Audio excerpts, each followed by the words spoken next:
You think it might be your job to know the number?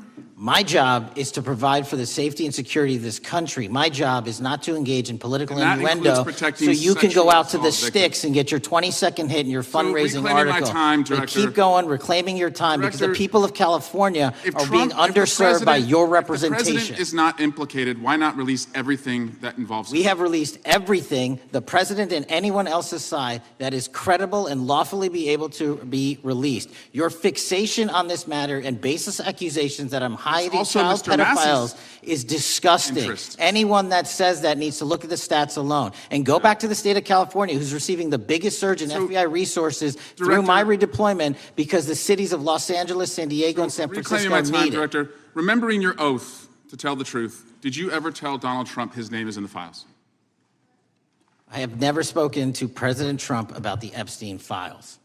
Did you ever tell the Attorney General that Donald Trump's name is in the Epstein files? The Attorney General and I have had numerous discussions about the entirety of the Epstein files and the reviews conducted by our team. Did you tell the Attorney General that Donald Trump's name is in the Epstein files? And we have released where President Trump's name is in the Attorney's It's a simple question. file. Did you tell the Attorney General that the President's name is in the Epstein files? During many conversations that the Attorney General and I have had on the matter of Epstein, we have reviewed. The question is simple. Who did you tell the Attorney General that Donald Trump's name is in the Epstein files? Yes or no? Why don't you try spelling it out? Yes if you're or no, Director? Use the alphabet. Yes or no? No, A, B, C, Director, D, E, F. it sounds like you don't want to tell us. Did you tell the Attorney General that Donald Trump's name was in the Epstein files? Why don't you try serving your Director, constituency by focusing on reducing violent crime in this country and the number of pedophiles that are illegally harbored in your sanctuary cities in California? I'll work with you on that. Regular order, Mr. Chairman. I belong to the gentleman from California. Did you tell the Attorney General that Donald Trump's name is in the Epstein files? The question has been asked and answered. You've not answered it, and we will take your evasiveness as a consciousness of guilt. Director, did Donald Trump ever say to you, just find and release the entire truth? Don't worry if I'm in it? The instructions from the administration were to release all credible information, and we have done that. Did Donald Trump ever provide information about Jeffrey Epstein as an informant? Donald Trump has not been, and I can only speak for the FBI, an informant of the FBI. So, Director, you've played this cute shell game where you say you can't release everything because the court has said that it legally is not allowed to be released. But the court calls bullshit. Judge Richard Berman said that when you went to the court, quote, information contained in the Epstein grand jury transcripts pales in comparison to Epstein investigation information and materials in the hands of the Department of Justice. So let's move on, Director. You wrote a book called Government Gangsters. You identified 20 individuals in that book. You put me on that list at the top of the list. Thank you. My children find it flattering. 20 of those individuals have been investigated or have had adverse actions. Director, considering that you have identified these people as, quote, government gangsters, will you recuse yourself from making any investigation decisions about these individuals? Anyone that has been terminated at the FBI has been done so the because question they failed again, to meet the muster in their constitutional obligation. I will work on the audio-visual capabilities. I'm going to borrow your terminology and call bullshit on your entire career in Congress. I'm reclaiming my time, It has been a disgrace to the American people. I'm reclaiming my time. You can reclaim your time all you want. Mr. Chairman, you're going to allow a witness to speak, Mr. Chairman? Mr. Chairman, would you recuse yourself, Director? The gentleman has no time. Mr. Chairman, would you admonish the witness not to insult members? The gentleman has no time. Mr. Chairman, just committee will remember. Quick point of order. Could the gentleman be extended an additional 20 seconds to complete his thoughts, since the witness decided to interrupt him continuously? And the witness will be able to respond if he wants. We'll make sure he has time to do that. My question is, will you, Director, recuse yourself, yes or no, from investigating or making decisions about the 60 individuals, including myself, that you identified as government gangsters? Yes or no? Time of the gentleman has expired. The witness may respond if he would like. And the answer was no, as I heard. Correct. Okay. The gentleman from Wisconsin, the gentleman yields back. The gentleman from Wisconsin is recognized for 5 minutes. Thank you, Chairman. Thank you, Director Patel, for being here today. I wanted to talk a little bit about the assassination of Charlie Kirk and the FBI's subsequent investigation. I know it's really sensitive, and you can make the call as to whether or not, obviously, it's something that you can respond to, but I think it's still fresh on many people's minds. I want to congratulate you and Utah law enforcement for the work you did in and identifying the suspect and apprehending him. According to public reports, and I think this is what maybe it's, I still have questions about, and maybe the public does. According to public reports, the alleged shooter arrives on the Utah Valley University campus nearly 4 hours before the shooting. Was that your understanding? Is that kind of...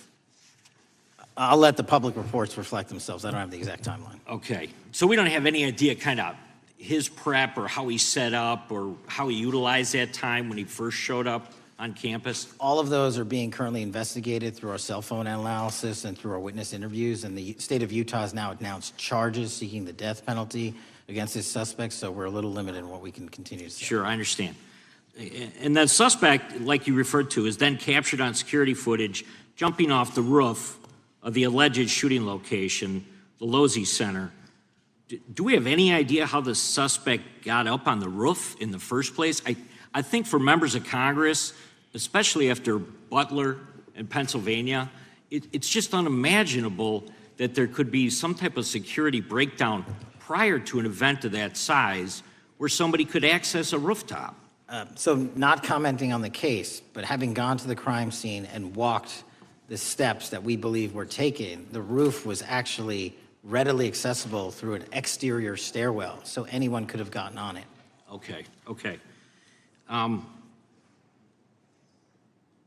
The suspect flees on foot to kind of this wooded area where he drops the rifle, wraps it in a towel, and then proceeds to his staged vehicle and basically drives home. So do we have any idea what the towel was about? Was it used later to identify a place where the firearm was left, or do we... What we can tell you is the towel, there was a screwdriver found on the rooftop, which DNA was collected off of, and the towel was found wrapped around the firearm in question in a wooded area next to the campus. All have been processed for DNA. And then, according to the suspect's roommate, there were allegedly messages on instant messaging platforms, specifically Discord, suggesting the towel may have been used to identify that weapon's location. So the public reports have suggested that the shooter acted alone. Do we still believe that that's true? Do we have any idea as to whether or not those Discord messages led us to believe that the shooter may have had help in any way or assistance? I can only speak to the FBI's investigation, and our investigation is ongoing, and we are interviewing any of those individuals involved in that chat and other individuals in the area. Very good. And so my suggestion, if there are accomplices, I'm sure this is something that the FBI is going to continue to investigate fully and thoroughly into the future. Yes, sir. The reason I ask that is because I don't know that that was necessarily the case with Butler, Pennsylvania. So thank you so much for your persistence kind of in this matter. There's still a lot of public questions that need to be asked. Let me shift to another topic very quickly. On July 31st, 2025, the DOJ and the CIA declassified the annex to Special Counsel John Durham's 2023 report on Operation Crossfire Hurricane. The 29-page Durham annex contains previously classified information about, among other things, the investigative referral of the Clinton campaign plan.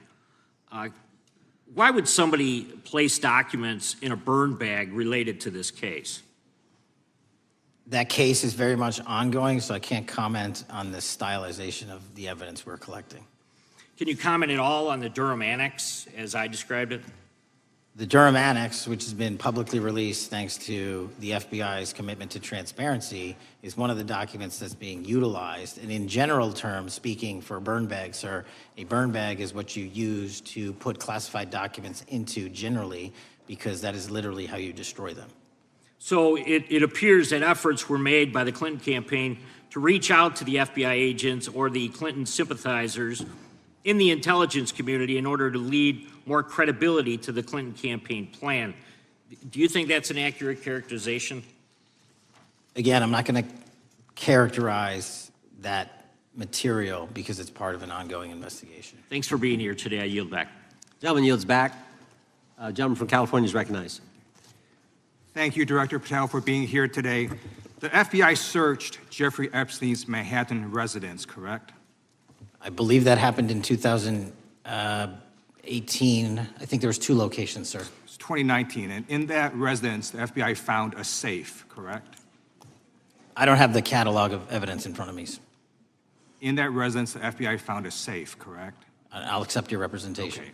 And in that safe, the FBI found topless and lewd photographs of girls, correct?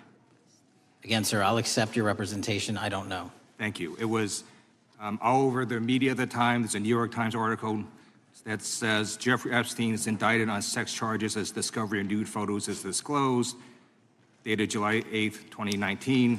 And the Times reports a trove of lewd photographs of girls was discovered in a safe inside financier Jeffrey Epstein's Manhattan mansion. Author Michael Wolff has conducted numerous interviews of Jeffrey Epstein. I'm going to play for you a video clip of what Michael Wolff said Epstein told him was in the safe and what he showed the author was in this safe. So let's please play that clip now. Elected.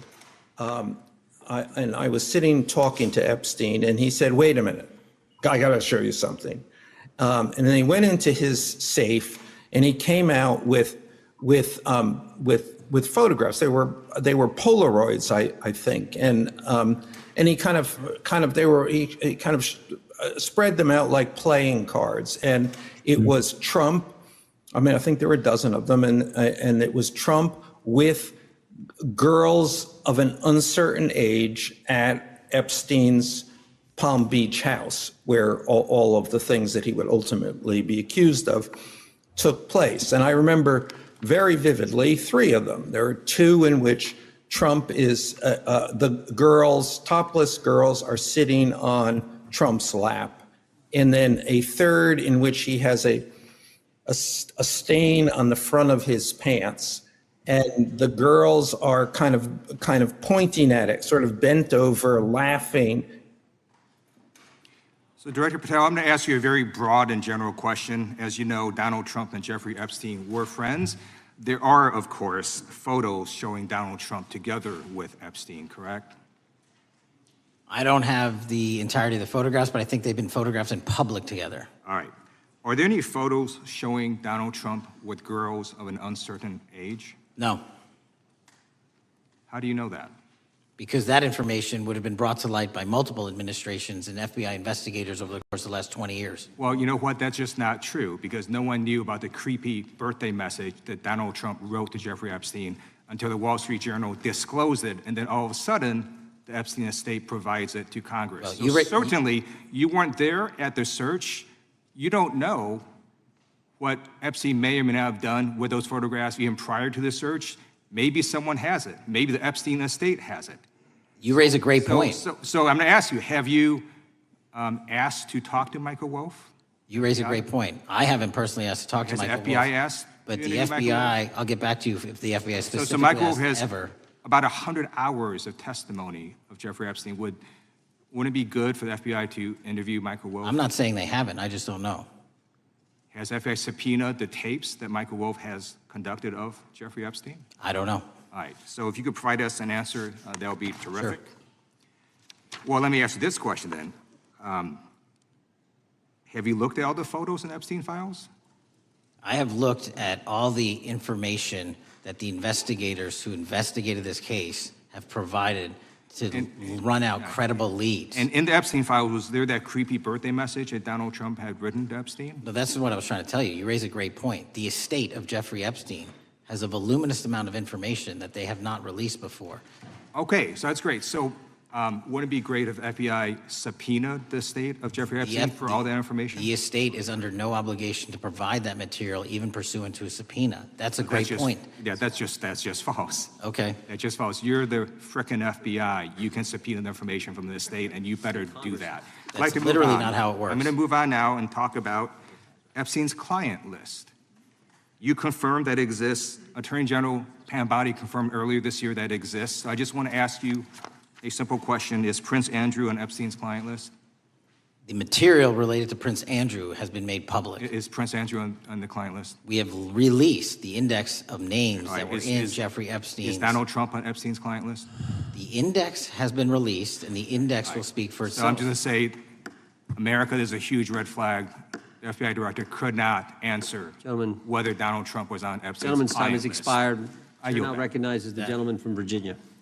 Thank you, Mr. Chairman. I want to thank the director for being here and for his work over the last several months, removing the taint of partisanship that has infected the intelligence community over the past several years under the last administration, under the last several directors, standing up for law enforcement, standing up for the brave men and women who work in your agency. But to set the record straight, we have to correct the record. And the record, early days of the first Trump administration saw a dramatic spike in news stories that contained sensitive and sometimes classified details about the FBI's bogus Russia probe, about a leak a day. It's unacceptable that senior FBI officials coordinated to leak classified information to try and harm President Trump.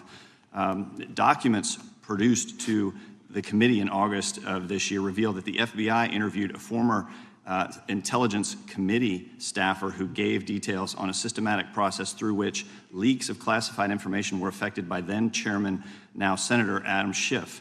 Were these findings escalated within the Bureau's chain of command, and if so, to what level? Sorry, were the findings escalated? Were these findings that were given to us escalated within the Bureau's chain of command, and if so, what level? Did you receive this information?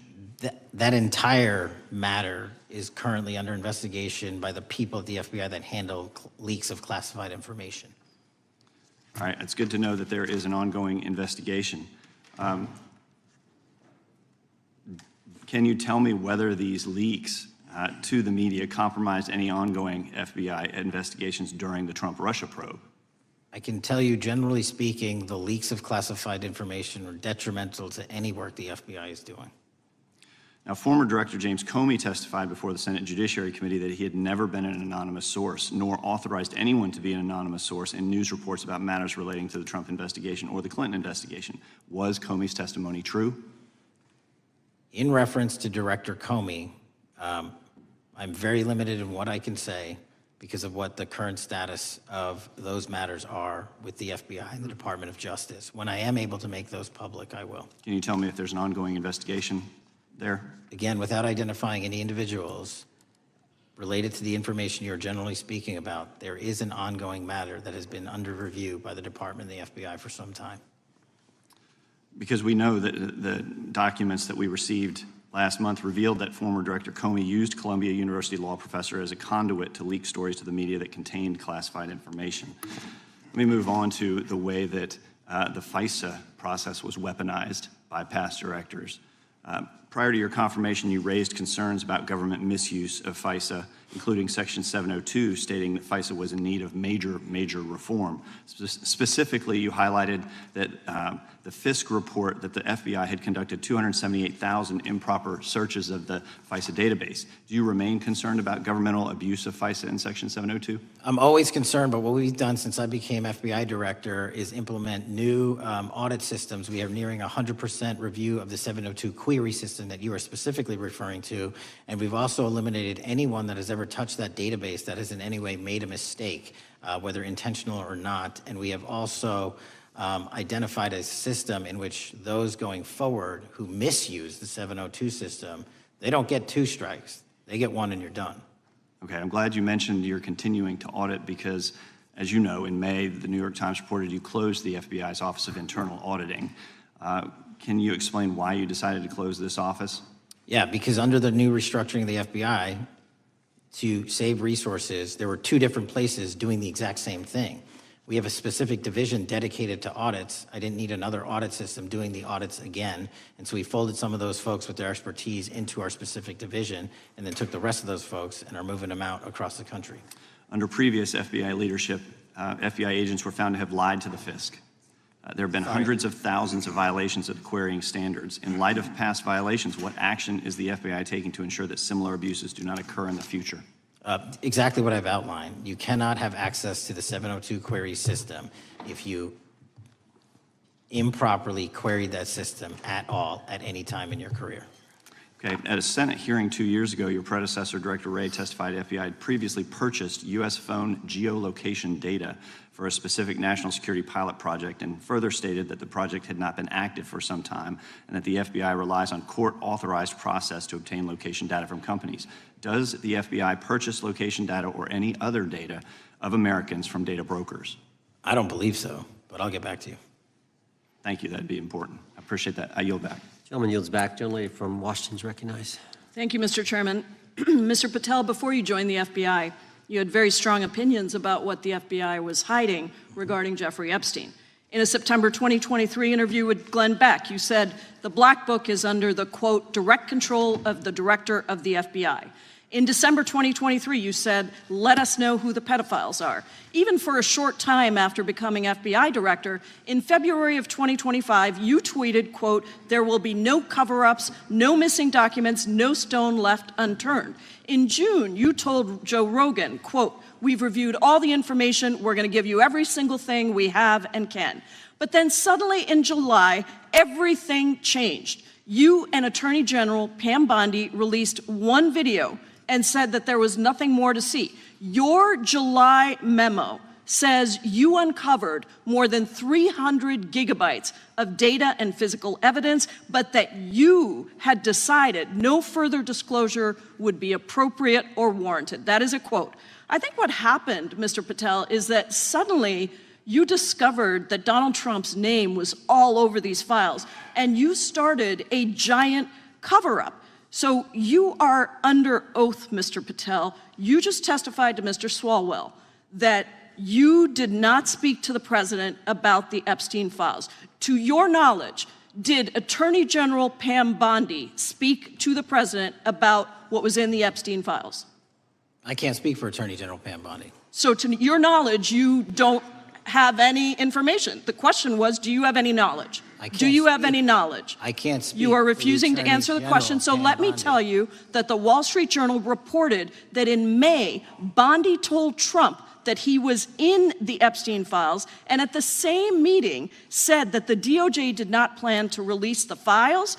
Yesterday, you testified to Senator Kennedy that there was, quote, no credible information that Epstein trafficked girls to anyone else, and that you have, quote, continuously and publicly asked the public to come forward with more information, and we'll look into it.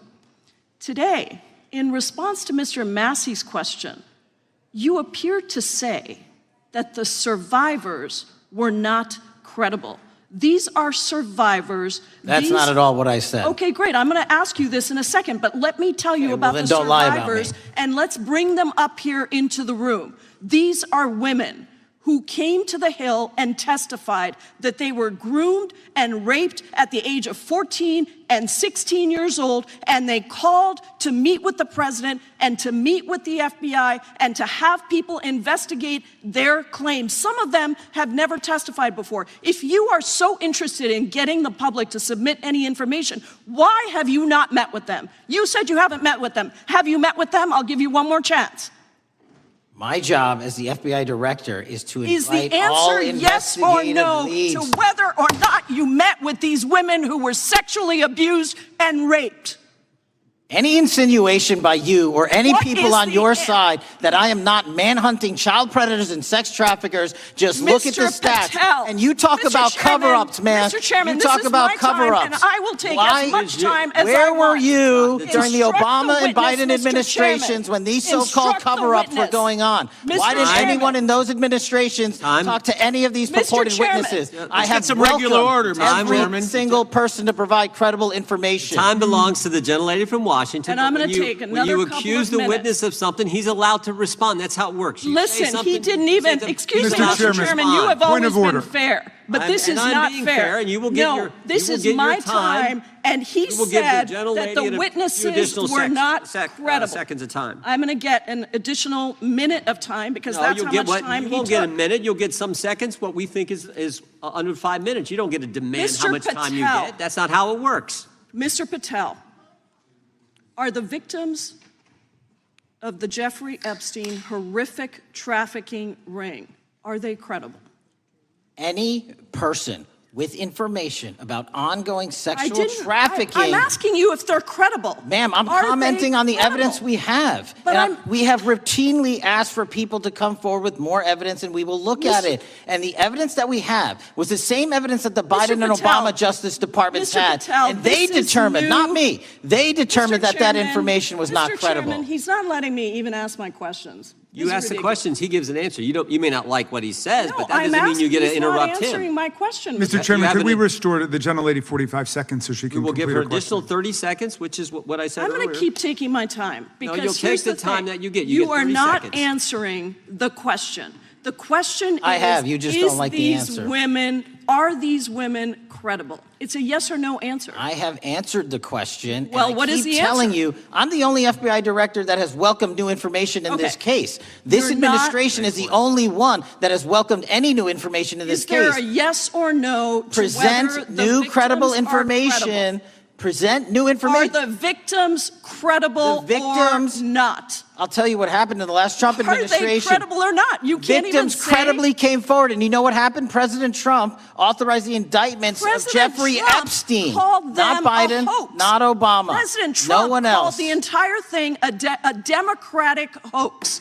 So I would like to ask The you gentlelady's if time has you expired. will I gave her the meet- additional if 45 you- seconds she if you requested. will The meet- gentlelady yields back. The gentleman from Mr. New Chairman, Jersey is I would like recognized to for his ask if 5 you would minutes. meet with the women who were sexually time does not abused belong- and raped and groomed time does at not the belong ages to the of gentlelady from 14 Washington. and The time now 16 years belongs- old. Are the you time- going to cover up? No, I'm Are not you gonna- going to I'm continue gonna to recognize cover the up gentleman for from the New Jersey rich for and his 5 minutes. powerful men, including those that might be on this committee? I can yell Or too, are Mr. you Chairman, going but I don't want to yell allow above them this. to The time belongs testify? to the gentleman from New Jersey. I Are you appreciate the going to allow gentlelady them to yielding testify, back. Mr. Patel? Go ahead. Will Mr. you Angelo. allow them to testify to you, Mr. Patel, Mr. Patel, thank you for being here. I know it's been an interesting and difficult 2 days. And I wasn't going to talk about the Epstein thing because there's a lot of other issues that affect the FBI, but I have to say a few words. I've sat here, I've listened to this, I've watched it, and you know, my Democratic colleagues are so concerned now, Mr. Patel, all of a sudden. Where were they last year? Where were they the year before? Where were they the year before that? Where was the last president in any of this? All I know, the only thing I see is a single letter from the ranking member that was sent in 2019 that he didn't like the plea deal, and some people signed on to that. Most of the truth, the real truth, let's be honest, let's be intellectually honest. The real truth is we didn't hear from them at all. Anybody of them. Hardly any of them ever mentioned it. Some of them didn't mention it at all until the beginning of this year. Earlier in the year it started. Not one Democrat asked Director Wray. We all remember Director Wray was here. Not once, not twice, multiple times. Nobody asked Director Wray about Epstein before this committee. Nobody was that concerned. Where was the concern for the victims then? Where was the moral righteousness then? Where was the outrage then? Where was the sense of duty then? Where was the desire for accountability then? Where was the urgency for justice then? Most of all, where the hell was the integrity then? You know what the truth is. Let's just say it, man. Tell the truth time. The truth is, it's politically useful for them to try to do this now, even though they didn't give a damn about it in the past. And you know what? That's an insult to the victims, and that's an insult to America. Continue to do the work you're doing. Continue to uncover what needs to be uncovered. One real quick thing before I say anything to 9/11. We know that was mishandled by the past director and by the past FBIs. There are family members here. There are family members who are concerned. God Almighty, we want to get to the truth of that. I ask you, please, to meet with them, to talk to them, and to investigate this with truth. You know, in the Biden administration, we went through a very dark and difficult period of time. The FBI trust was broken with the people. Catholics were, this is the stuff we've been talking about, were labeled radical threats for praying in their churches with their rosaries. Parents at school boards were called terrorists for standing up for their children. Hindu holy men in New Jersey We have the largest Hindu temple in the world. They were attacked. They were put up against the wall with guns to their heads. So it isn't just a Catholic or Christian thing. American Jews were targeted in colleges and universities, and a lot of folks in the FBI, in the past FBI, not this one, didn't give a damn. We can't go back to targeting religion. We can't go back to silencing free speech. The Biden administration did that. So I got questions for you. Hopefully thoughtful questions that you can answer for us in a thoughtful way. How is this FBI now, under your leadership, how are we restoring trust for Catholics, for Hindus, for Jews, for parents, for all the other, for just American people that were targeted by FISA because they had a different viewpoint? How are we restoring that trust in the FBI? In multiple ways, sir. One, and maybe most importantly, is through transparency and providing the American public with the material so they can see, read it themselves as to what the abuses were in the past, whether it relates to the Catholic memo or the Hindu incident you talked about at the largest temple in North America. Any institution of faith and any member of faith will not be investigated by this FBI because they are men and women of faith ever, period. And nor should they. Nor should they. I don't mean to interrupt you, but my God, of all the amendments to the freedom of speech, freedom to believe in what you want to believe in, I know you're standing up for that. Continue. I'm sorry. No, that's it. Sorry. Okay. The Richmond memo was driven by a reliance on sources. The Southern Poverty Law Center, you know, the words sound nice, but the organization's not so nice. And we've seen the Anti-Defamation League distort data that counts as violence. Have you been able to identify and eliminate these kinds of partisan sources? We welcome all sources, but we want objectivity and neutrality and decency in the way we report all this. Have you been able to uncover any information there? How do we make sure our sources are good in the future? We have reviewed the source processes that infiltrate any institutions of faith, and they will no longer be going into institutions of faith. They will be directed towards criminal activity and protecting the homeland, the two most important missions the FBI has, and that's what we're going to continue to do. Good. And I'll say this, there was a lot of bull today, a lot of you know what, and I'm not going to say it because I respect the institution so much going on around here. Continue to do the work of the people. You are here for that reason. The administration is here for that reason. It was weaponized and politicized, the FBI, in the past. I hope to God we never, ever see that again. One of the darkest parts of American history. Thank you, Mr. Patel. I yield back. Mr. Chairman, I have a unanimous consent. Gentleman yields back. The gentleman from New York is recognized for UC. I would like to introduce a CNN article that explains how an alleged top leader of the MS-13 gang was dismissed. His case was dismissed in Brooklyn so that he could be deported back to El Salvador, even though he was charged with murder. Without objection. Mr. Chairman, I have some unanimous consent The lady from requests. Washington is recognized. I ask unanimous consent to enter into the record an article titled "Justice Department Told Trump in May that his name is among many in the Epstein files." Without objection. I have another one that is a July 2025 article by the New York Times entitled "How a Frantic Scouring of the Epstein Files Consumed the Justice Department," stating that DOJ and FBI employees reviewing the Epstein files were instructed to flag any mentions of Trump and other celebrities. Without objection. And I have another unanimous consent request to enter into the record an August 2025 article by The Guardian entitled "Ghislaine Maxwell Hinted at Epstein's Ties to Trump Officials. Why Wasn't She Pressed for Names?" stating that Maxwell told Deputy U.S. Attorney Todd Blanche that some of the, quote, cast of characters around Epstein are in Trump's cabinet. Without objection. Chair now recognizes the gentlelady from Pennsylvania. Thank you, Mr. Chairman, and thank you, Mr. Patel, for coming before us to testify today. I am concerned by your repeated claims that you're not able to disclose anything further about the Epstein investigation and files, and that there's no evidence of a broader conspiracy or other people who should be charged, because the American people aren't buying that you've been transparent or that there's nothing further to be seen. In your exchange with my colleague, Mr. Roy, you reiterated something that I heard you say yesterday in your Senate testimony, and that is, under your direction, the FBI will always follow the money. Is that right? The money, did you say? Yes. Yes, you said you'll follow the money. That's great. And just now you said you welcome the opportunity to investigate new evidence. So there has been significant recent reporting just in the last couple of weeks that after Jeffrey Epstein was arrested, 4 major banks flagged more than $1.5 billion in suspicious transactions connected to him that suggested a massive conspiracy related to his child sex trafficking activities. Director Patel, has the FBI reviewed the $1.5 billion in suspicious bank transactions flagged to the government relating to Epstein and his co-conspirators? I know the FBI has reviewed numerous SARs. I don't know the totality of that number.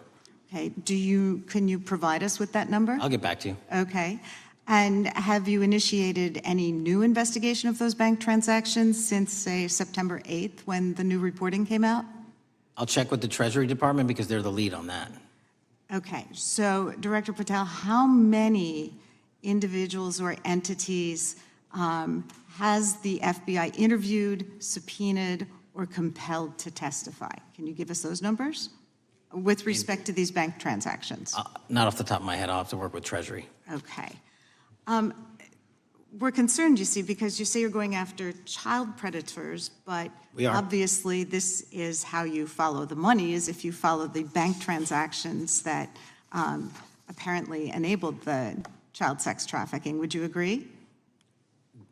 It's one of the valuable investigative tools is to follow the money. Okay. Have Jeffrey Epstein's victims have asked us to ask you whether or not you've investigated Epstein's lawyers, the lawyers who facilitated those payments. Have you subpoenaed or questioned any of those lawyers? So in 2018 and 19, what I recollect is many, if not every one of those lawyers was part of the investigation. But you weren't there at that time, right? I wasn't there. Okay. So can you get us the names and the numbers of who was investigated then with respect to those lawyers? As long as I'm allowed to release it, absolutely. Okay. Well, if we provide you with subpoenas, I assume you can release it. Is that right? We have a current subpoena, and we're working with Congress to provide it. Okay. You've said that the Acosta investigation had an original sin. What do you mean by that?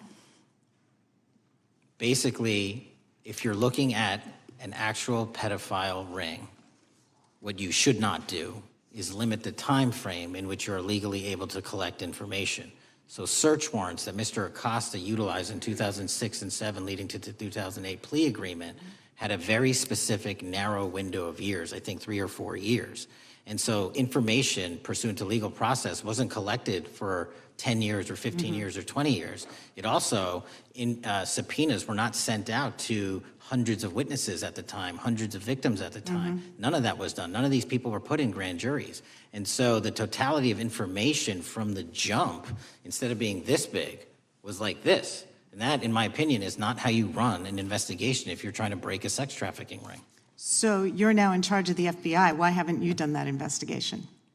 Great question, and here's the answer. Simply because I am not able to go back 20 years and collect information that the courts had decided was already subject to search warrants. They have said this was in the investigation, there's a non-prosecution agreement out of that plea, and when the case was reopened, and this is where it comes into play, when the case was reopened in 2018 and 2019, the search warrants, again, were limited to the conduct of Jeffrey Epstein. Now, whether that's right or wrong, that's a different discussion, but I'm telling you that's the information well, we I think reviewed. that is a different discussion, and I think the discussion we'd like to have today is why you aren't following the money with respect to the broader conspiracy that it has been reported in the New York Times and elsewhere, and that if you really want to attack the issue, if you wanted to attack the issue, if you wanted to get to the bottom of it, if you wanted to disclose what really was involved in the Epstein files, the Epstein cover-up,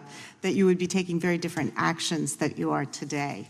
I do want to seek unanimous consent to enter into the record the New York Times September 8th, 2025 article, How J.P. Morgan Enabled the Crimes of Jeffrey Epstein. Without objection. And also an article dated July 17th, 2025, in the Epstein case, Follow the Money. Without objection. Okay, thank you. Gentlelady yields back. Mr. Chairman. Gentleman from Maryland is recognized. Thank you much. Pursuant to Clause 2K6 of Rule 11, I move that the committee subpoena the CEOs of 4 banks, J.P. Morgan, that's Jamie Dimon, Bank of New York Mellon, Robin Vince, Bank of America, Brian Moynihan, and Deutsche Bank, Christian Sowing, in order to get the suspicious transaction reports. These 4 banks have flagged to the government $1.5 billion in suspicious transactions related to the sex trafficking crimes and conspiracy of Epstein, Maxwell, and all of their collaborators. And as you know, Mr. Chairman, we got the SARS reports for Hunter Biden totaling around $20 million. And so these $1.5 billion in SARS reports we should get, especially since the director doesn't seem to be forthcoming. And I request that we do this immediately. I think the director's been very forthcoming. We will hold any motion to subpoena in abeyance until the conclusion of the hearing. The chair now recognizes the gentleman from Texas. Thank you, Mr. Chairman. Thank you, Director Patel, for being here. It is quite clear that certain members of this committee, they want their 15 seconds on TV, stamping and coming. Maybe it's for fundraising. Maybe they're struggling in their district. They need a little bump. But they turn a committee into a clown show, and that's what we're seeing. You're being unjustly attacked today. I watched the Senate hearings yesterday. You were attacked there. We know there's an agenda. There's always an agenda.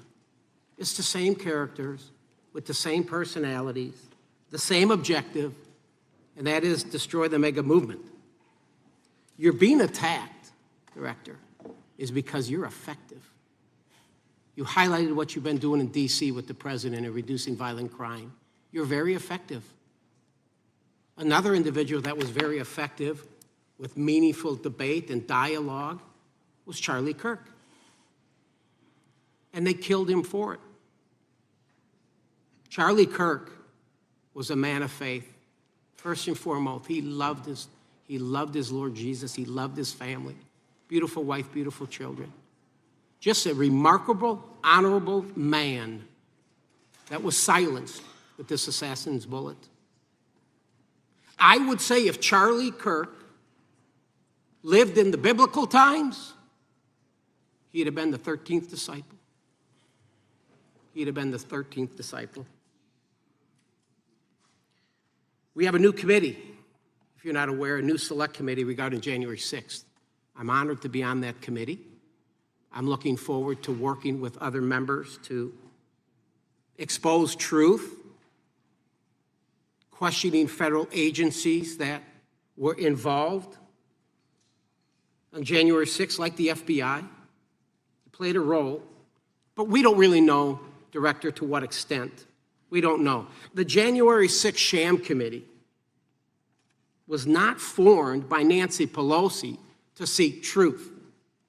It was nothing about getting to the truth about January 6th.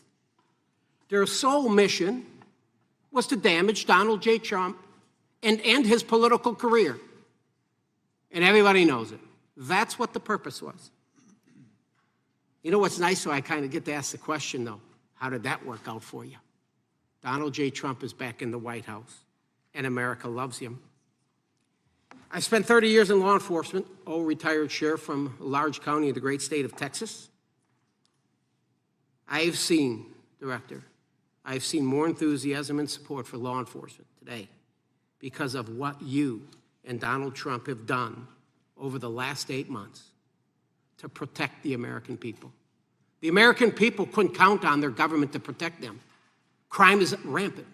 And now we have a president and an administration that puts the American people and their safety first.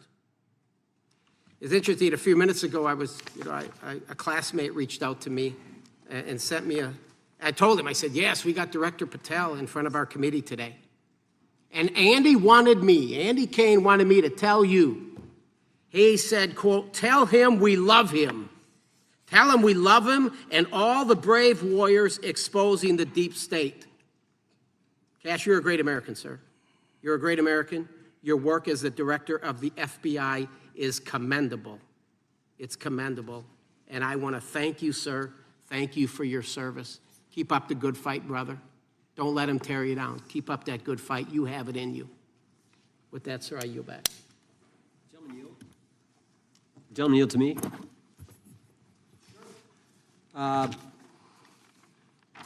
Director Patel, there were 26, the gentleman mentioned the select committee, there were 26 confidential human sources at the Capitol on January 6, 2021.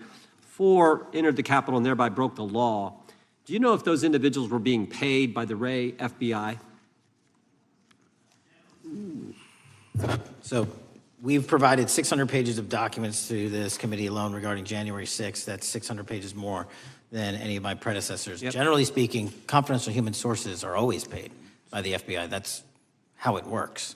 I can't speak to the specifics on each one and how much they make. And we appreciate it. We've reviewed some of that material, and you've given us a lot of material that we didn't get from Director Wray. That specific question, I think, is important to the American people. Were people who were confidential human sources of the FBI who broke the law, one was recommended for prosecution, my understanding is, by the information we've received from you. Were they actually paid by the very taxpayers who may have got charged with the same offense? I think that's important for us to understand. I'll get back to you on that. Thank you. Chair now recognizes the gentleman from California. Thank you, Mr. Chair. Welcome, Director Patel. I'm going to focus a little bit on domestic terrorism. We have a graph here, data up to 2021, but as you can tell, domestic terrorism is on the rise. Nation, our citizens under threat. We saw the assassination of Charlie Kirk, 2 assassination attempts on the president, school shooting, Minnesota last month, and closer to home, just a couple of days ago, Huntington Beach, peaceful vigil for Charlie Clark, infiltrated by neo-Nazis who essentially made the local individuals attending that event fear for their safety. All of us know that a lot of these domestic attacks are by lone wolves, but yet they do leave clues, social media or elsewhere. Director Patel, you're it. You're the thin blue line.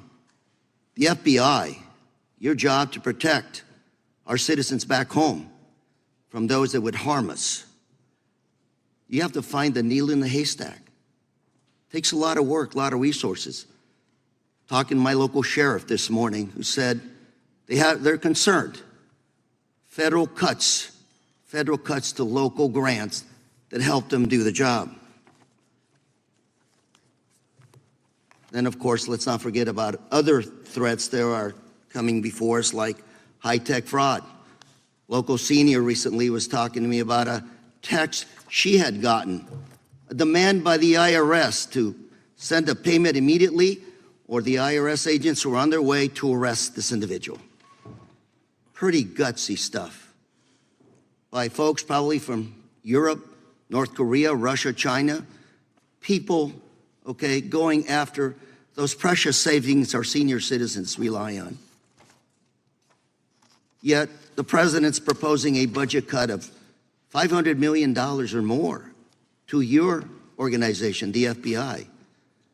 You've said that that'll essentially equate to about 1,300 less jobs at the FBI. So I'm going to ask you essentially, what is it that we can do to help you do your job? Little concerned. Friday Night Lights. One of the events I love to do on Friday nights, go to the local high school football game. Sit there at the stadium and you always say, what if? What if? You're the thin blue line.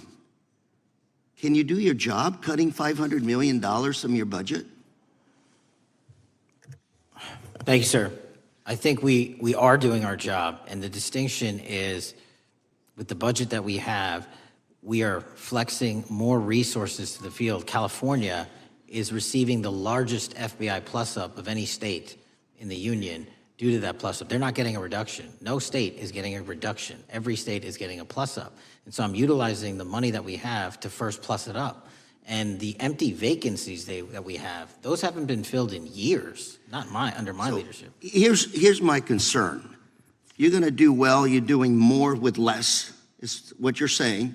Yet we're about to vote on a budget that has $88 million more to protect members of Congress, the executive branch, and the Supreme Court. There's a contradiction here. Back on Main Street, we're saying you can do more with less, you can protect them with less money, yet here in Washington, we're saying we need more money to protect members of Congress. It's a little contradiction here. Or maybe, sir, you ought to talk to leadership about coming in with your management style to protect the Supreme Court, Congress, and the administration. Otherwise, it's essentially a hypocritical situation. We need more protection, yet folks on Main Street can do with less. My concern is folks on Main Street. We also were, I think we received over $300 million in the big, beautiful bill, and we're also receiving pots of money from our interagency, so this sort of $500 million cut isn't entirely accurate. You're still getting cut $200 million plus. You're still moving your agents to do ICE work, so you are leaving a lot of bases uncovered. And I'm not going to be argumentative with you, Director Patel. I'm just saying, if that thin blue line does not hold, people on Main Street will pay the price. I agree with you, sir. And I just look forward to working with you, because I am very concerned that these kinds of budget cuts are short-sighted, especially when my local sheriff calls me and says, we need more support, and we're looking at budget cuts. I'll work with you, sir. Thank you, Mr. Chair. I yield time. Mr. Chairman, I have another unanimous consent request. The gentleman yields back. The gentleman from New York is recognized for unanimous consent. I seek to introduce a December 2024 OIG report from the Department of Justice, which confirms the conclusion of the Bill Barr Justice Department that the so-called whistleblower, a disgruntled former employee of the Intelligence Committee, was not a credible witness, and there were no further actions taken. Without objection. Mr. Chair, I'd like to submit some items for the record. You bet. Gentleman from California. First one, Trump's deportation diverts FBI agents off child predator cases. Second one, FBI director backtracks on administration's proposed budget cuts. And number three, Trump administration says 70% of ICE detainees do not have criminal convictions. Without objection. Gentleman from Texas is recognized. Thank you. Director, earlier this year, the committee learned of new documents tied to the Crossfire Hurricane investigation and the Russia collusion hoax against President Trump. Your efforts in declassifying key documents tied to this investigation allowed the committee to acquire thousands of pages that it did not have previously. Did any of your predecessors make any effort to declassify these documents? Not to the extent we have. Did any of your predecessors share or leak any details that were classified at the time? There are ongoing leak investigations across the board at the Bureau related to this. I believe one of those is Mr. Comey, and I thank you for continuing that investigation. Among the declassified documents are the Durham report annex, the Crossfire binder, and the Nellie Orr criminal referral. Could you summarize for those watching what we know about the Russia collusion hoax so far? Well, sir, I think the record will speak that the Russia collusion matter was perpetrated by a political party to go overseas and obtain information from a foreign intelligence asset, only to have that information, which was demonstrably false, turned over to the FBI, who walked into a federal FISA secret court and asked for a secret surveillance court order and lied to the federal court, and we know that because someone was convicted of it, and only to surveil the political opponent. So that is a massive scandal. We helped expose it. And in terms of the pages of productions, I provided 1,400 pages of production related to Crossfire Hurricane, and my predecessors have provided 0. I appreciate that, and I appreciate your courage and commitment to declassifying these important documents for our review, and hope that you'll continue with this commitment. Can we expect to see more declassification efforts regarding the Crossfire Hurricane and Russia collusion hoax? Yes. Thank you. I yield the remaining balance of my time to Chairman Jordan. Oh, I thank the gentleman for yielding. And Director, that's when it all started, right? The whole Russia, that's when it all began. And then it was Mueller, then it was impeachment, then it was Jack Smith and Fonnie Willis and Alvin Bragg and you name it. But it all started then. And that's why I think the gentleman from Texas wants to make sure we get all the information there. And I want to go back to when it was changed. We talked about this earlier. I just want to read to you what the CIA officer said to the House Permanent Select Committee on Intelligence, quote, Brennan refused to remove the dossier, and when confronted with the dossier's main flaws, he responded, yes, but doesn't it ring true?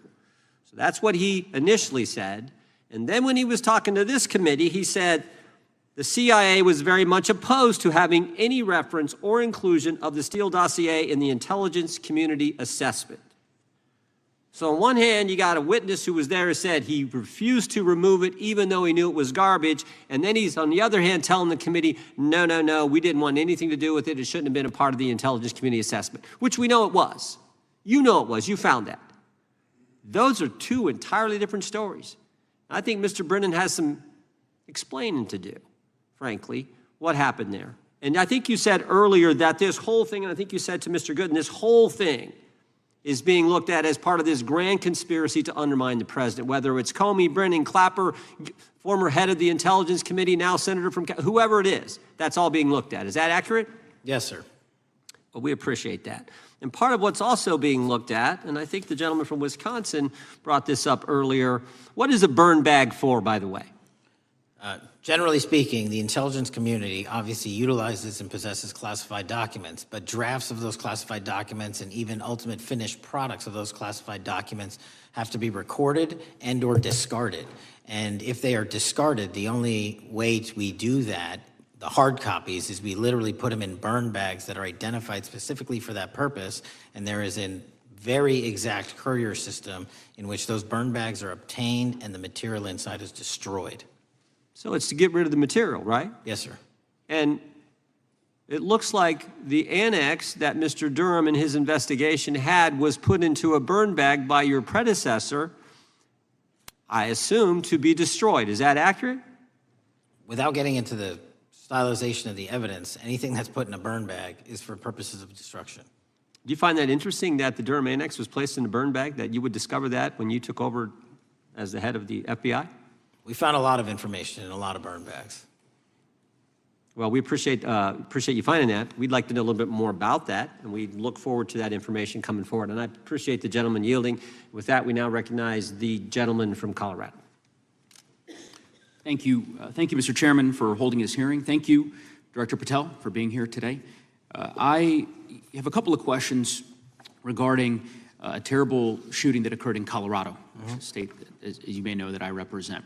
You've testified previously about, I think, what you would describe as your efforts to provide more information regarding the investigation with respect to the horrific assassination of Mr. Kirk. And so, in that same vein, I'm hoping you can provide this committee and my constituents in Colorado with some clarity. Absolutely. I think, as my colleagues know, in Evergreen, Colorado, Jefferson County, a county that I proudly represent, at Evergreen High School, a shooter ultimately injured. 2 students were praying for their swift recovery.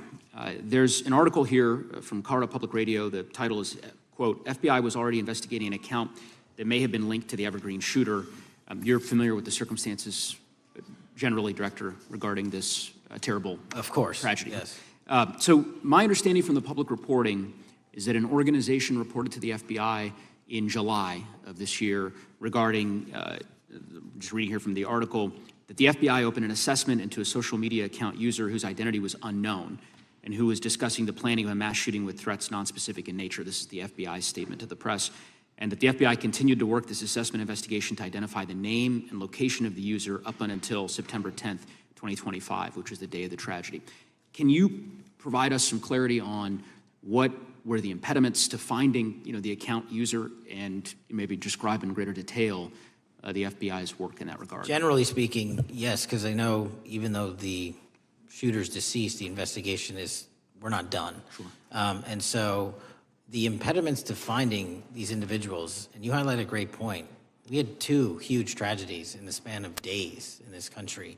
The school shooting in Evergreen, Colorado being one of them.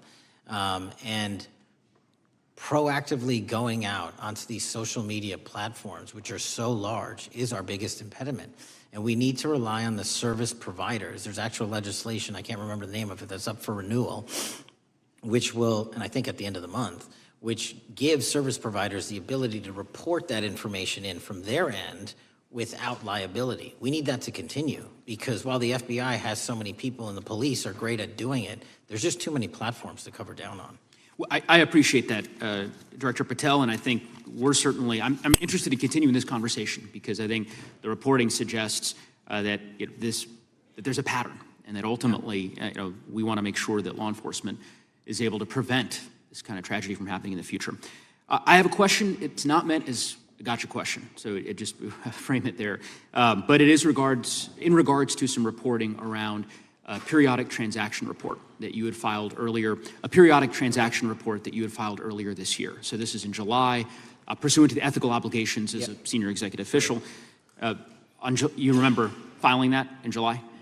Yes. Yeah, so in that report, as best as I can surmise, you disclosed that you divested $100,000 or more in a variety of different stocks, which I presume was pursuant to the ethics agreement that you negotiated with the Department of Justice. In that same report, there's a disclosure regarding purchases of two different transactions. So between $15,000 to $50,000 in a national coffee house chain and between $50,000 to $100,000 in a semiconductor company on May 9th and May 12th.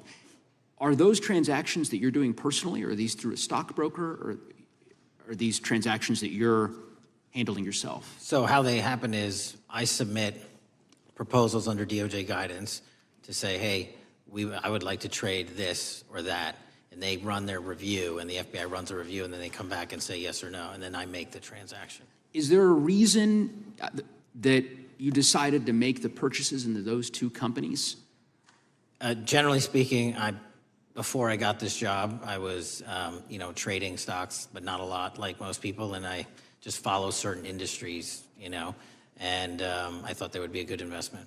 So the reason why I ask, right, because you had divested in other companies, and I presume that wasn't because there were actual conflicts. It's just that you wanted to avoid an appearance of impropriety. It was both. Both, but not all of the companies were conflicts. Whatever they make divested from. I don't make the call, they make the call. Sure. Yeah. I guess my point would be, the reason why I ask is, why I said it's not a gotcha question, I have for years led an effort here in Congress to try to ban members of Congress, senior executive officials, from trading stocks. And it's bipartisan in nature. We're working really hard to get that done, Republicans and Democrats.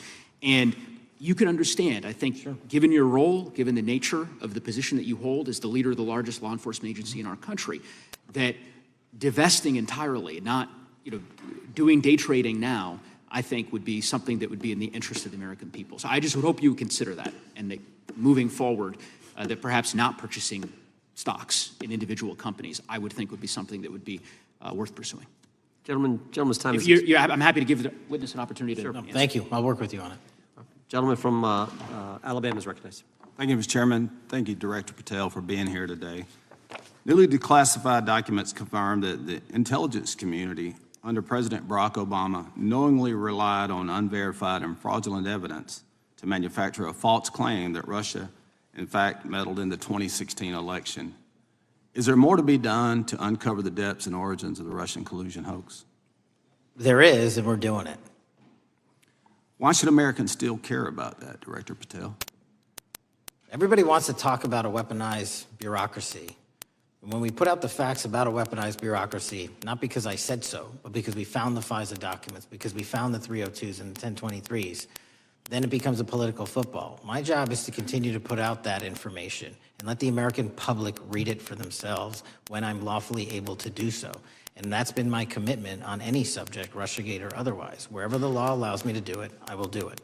When I first came in 2020, the number one concern as I was doing town halls was the weaponization of the government against the American citizen. And so are there things that you're doing, structural reforms that implementing so that the FBI cannot be weaponized again, whether it's against President Trump or future elected presidents? Well, it shouldn't be weaponized against anyone. And the structural reform is simple. If you're going to go after a political individual or someone seeking political office, there has to be a grounded basis in law and fact to open up a criminal investigation. And if there's not, the investigation isn't even opened. And I've also gone back and reviewed other cases that were opened in prior administrations related to public officials. And we've closed a number of them because we felt that some of these actions were weaponized on either side of the aisle. I felt it wholly inappropriate for the FBI to be playing umpire and referee amongst these decision makers when there was no factual or legal basis to continue those investigations, so I shut them down.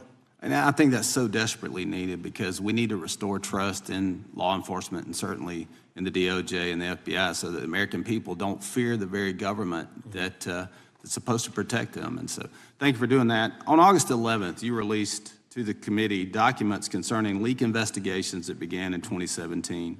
You believe these leaks were accidental, or were they intentional in order to influence public opinion against President Trump? When I can publicly make a final decision on that, either through a recommendation of charging that the DOJ makes or findings that I have, I'm able to do so, but they're still not complete. Why did the FBI under Director Comey want to undermine the Trump administration? I don't know. You'll have to ask him. Think it might have been political? How will Director Comey be held accountable for his leaks and classified information concerning the Russian collusion hoax? Well, anyone. Doesn't matter what you did before or what seat you were in. If you leak classified information, that's illegal.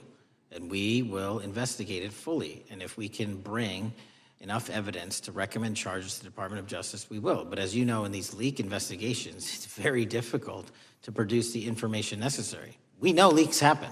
They literally happen every week. It's one of the most destructive things to this country.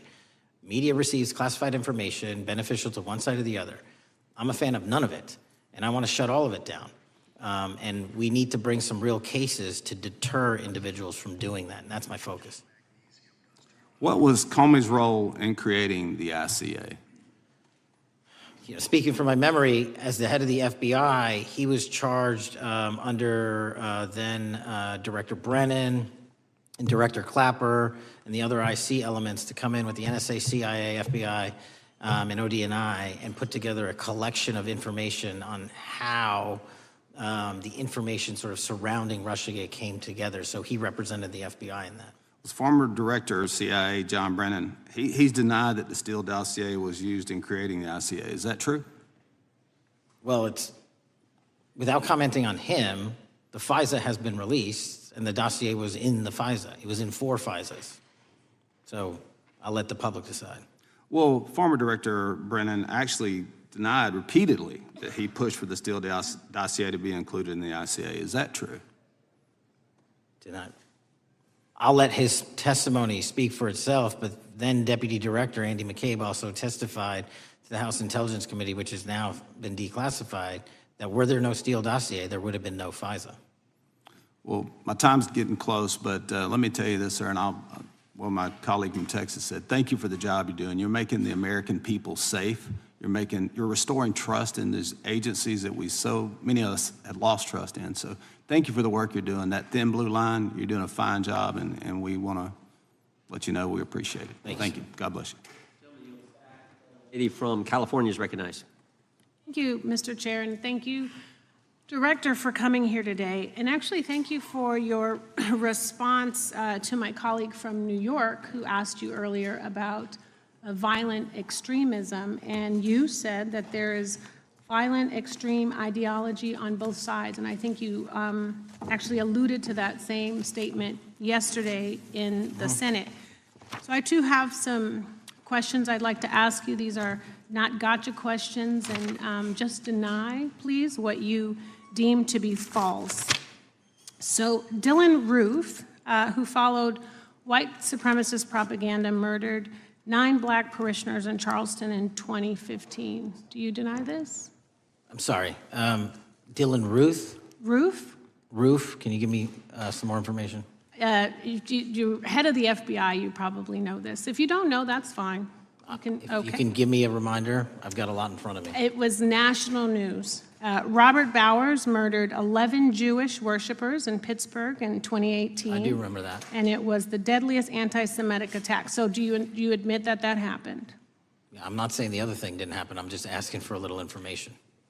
Patrick Cruces, who posted a manifesto about a Hispanic invasion, walked into a Walmart in El Paso, Texas in 2019 and began firing. He murdered 23 people that day, and the youngest was 15. Do you admit or deny that that happened? I'll take your presentation as accurate. All right, well, I have to say all of these cases have been adjudicated. As I said, they are not gotcha questions. These incidents were national news. And as director of the FBI, you have access to all of this information. So in 2022, Peyton Grendon walked into a supermarket in a black neighborhood in Buffalo, New York, and started shooting. He murdered 10 people that day. And on September 10th, your friend Charlie Kirk was assassinated. Tyler Robinson has been taken into custody and charged, but also on that day, Desmond Holley, a 16-year-old white male, shot and injured 2 students at a high school in Colorado before killing himself. And according to the Anti-Defamation League, he had a fascination with mass shootings and white supremacy. So do you admit to, deny these facts? Those happened. Okay. Your predecessor, former FBI Director Christopher Wray, said that one of the most dangerous concerns is that racially motivated violent extremism, especially white supremacists, has been the biggest chunk of our domestic terrorism cases and is responsible for the most lethal attacks over the last decade. Do you admit or deny, A, that he said this? I'll let the record reflect that. Whatever he said was what he said. All right, and do you agree? That there is racially motivated crimes being committed in America, yes. Yes, especially white supremacists, which is the biggest chunk of our domestic terrorism. I'm glad that you said this. So last week, President Trump was asked if there were extremists on both the left and the right. He was actually asked this by Fox and Friends, and his exact words were, "I'll tell you something that's going to get me in trouble, but I couldn't care less. The radicals on the right oftentimes are radical because they don't want to see crime. The radicals on the left are the problem, and they're vicious, and they're horrible, and they're politically savvy." Do you agree with the president? I don't speak for the president. The president speaks for himself. Do you agree with the president? I don't. On what matter? On the question that I just asked, do you agree with his statement about the radical left? That there's ideology that's driving violence on both sides? Yes, that's what he acknowledged. No, he didn't. He didn't. But I'm glad that you're saying that and actually creating some separation between you and the president. And I'm glad that you That's literally are not what happened. He said acknowledging both. that there is violent extremism on both sides. What's interesting is that the research arm of the Department of Justice, the National Institute of Justice, do you know what that is? I'm familiar with them. Okay, great. It is the research arm of the Department of Justice, and it published an article in 2024 devoted to domestic radicalization, violent extremism, and terrorism. I have it. It's interesting that it's no longer on the website. It has been scrubbed, but I ask these questions because what makes a strong, qualified director of any business, of any household, of the FBI, what makes a reputable prosecutor is not lapdog loyalty, but a commitment to the creed that evidence is agnostic and that the evidence will lead you to making the right decisions. And your job, no one's job is to like the data or the evidence, it is to collect it. That is how you gain trust. And Mr. Chair, I would like to enter into the record, if I may. White supremacist group stands by racist ideology with unanimous consent. Without objection. Dylan Roof, the radicalization of the alt-right and ritualized racial violence. Without objection. Thank you. Another article, how Robert Bowers went from conservative to white nationalist. I'd like to enter that into the record with me. Without objection. Patrick Cruces believed he was fulfilling Trump's wishes in El Paso attack, his attorneys said. I'd like to enter into the record. Without objection. Buffalo shooting, how far-right killers are radicalized online. I'd like to enter that into the record. Without objection. Evergreen High School shooters online activity reveals fascination with mass shootings, white supremacy. I'd like to enter that into the record. Without objection. Murder and extremism in the United States in 2024, a report by the Anti-Defamation League. I'd like to enter that into Without the record. objection. And the article, the report that was scrubbed from the DOJ just recently, National Institute of Justice Journal focusing on domestic radicalization, violent extremism, and terrorism. I'd like to enter that into the record. Without objection. And lastly, the libertarian think tank Cato and their analysis on violent extremism and the right rising in extremist acts. I'd like to enter that into the record. Without objection. Thank you, and I yield back. Gentlelady yields back. Gentlelady from Wyoming is recognized. Just very quickly, Director Patel, thank you for being here, for your service to this country, and for the transparency that you have brought to the FBI and for the American people. Transparency that was absolutely non-existent in the Biden administration and FBI. I believe that you might have been asked earlier about whether you had had an opportunity to visit with any of Epstein's legal counsel. Were you asked that question earlier? I think so. Okay.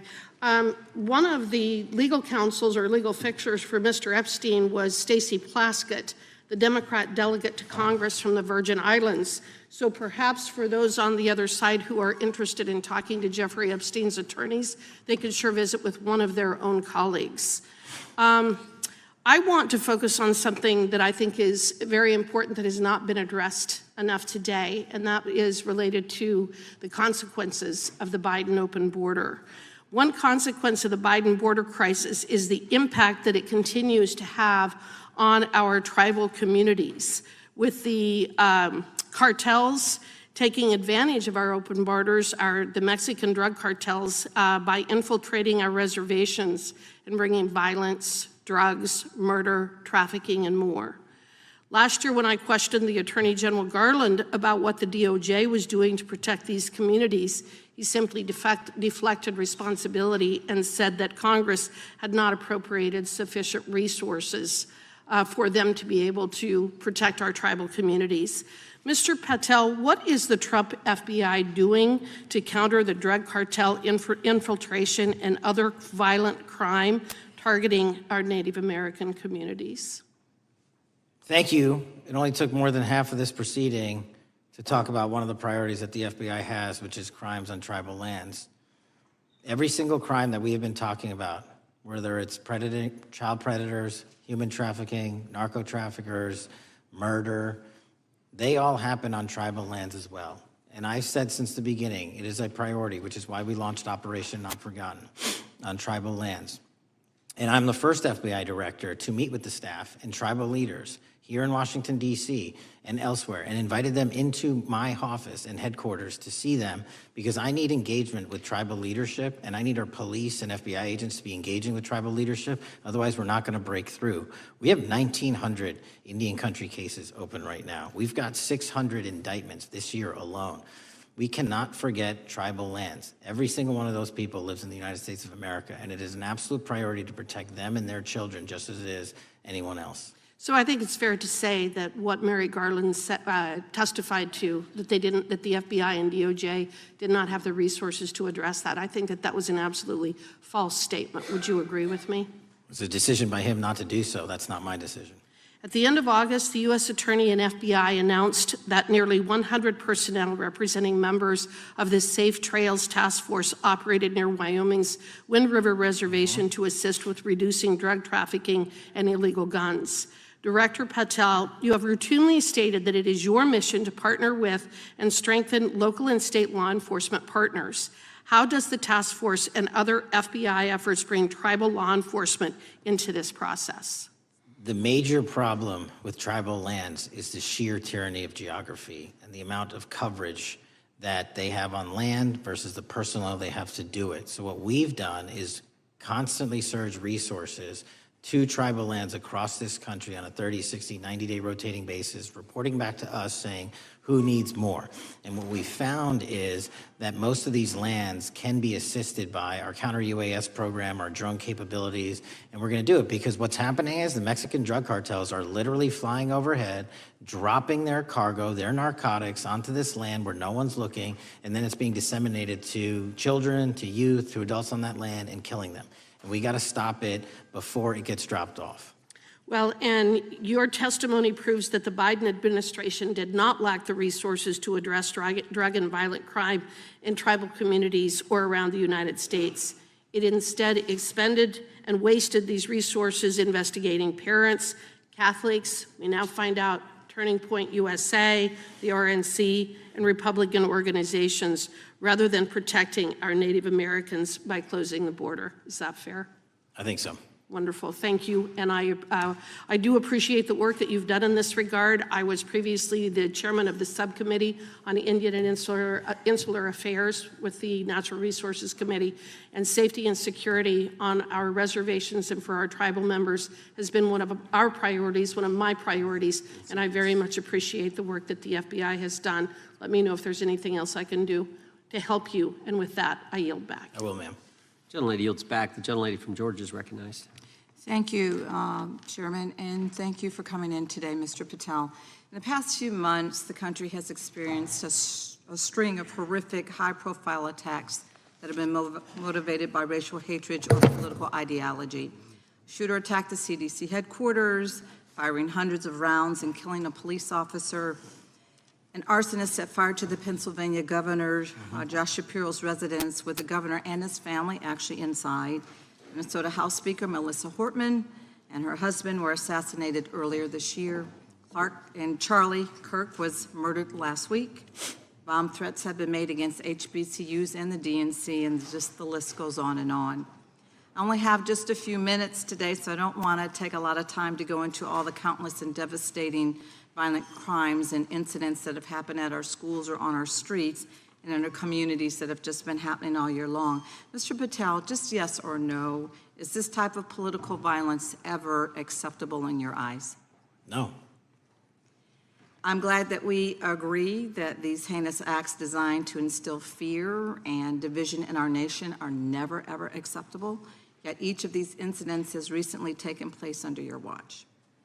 The FBI's website states that protecting the United States from terrorist acts is the FBI's #1 priority, including from domestic terrorists. Is this still your #1 priority? Domestic terrorism? Preventing domestic terrorism.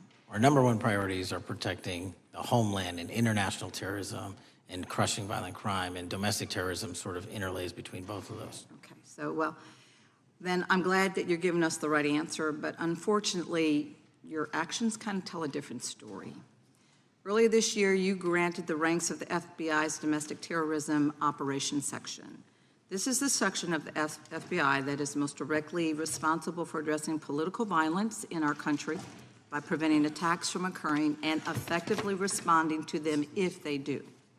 The agents in this section are the ones who stopped an individual stockpiling weapons, who planned to attack schools and churches in Florida and seized bombs made by an ISIS sympathizer in New Orleans.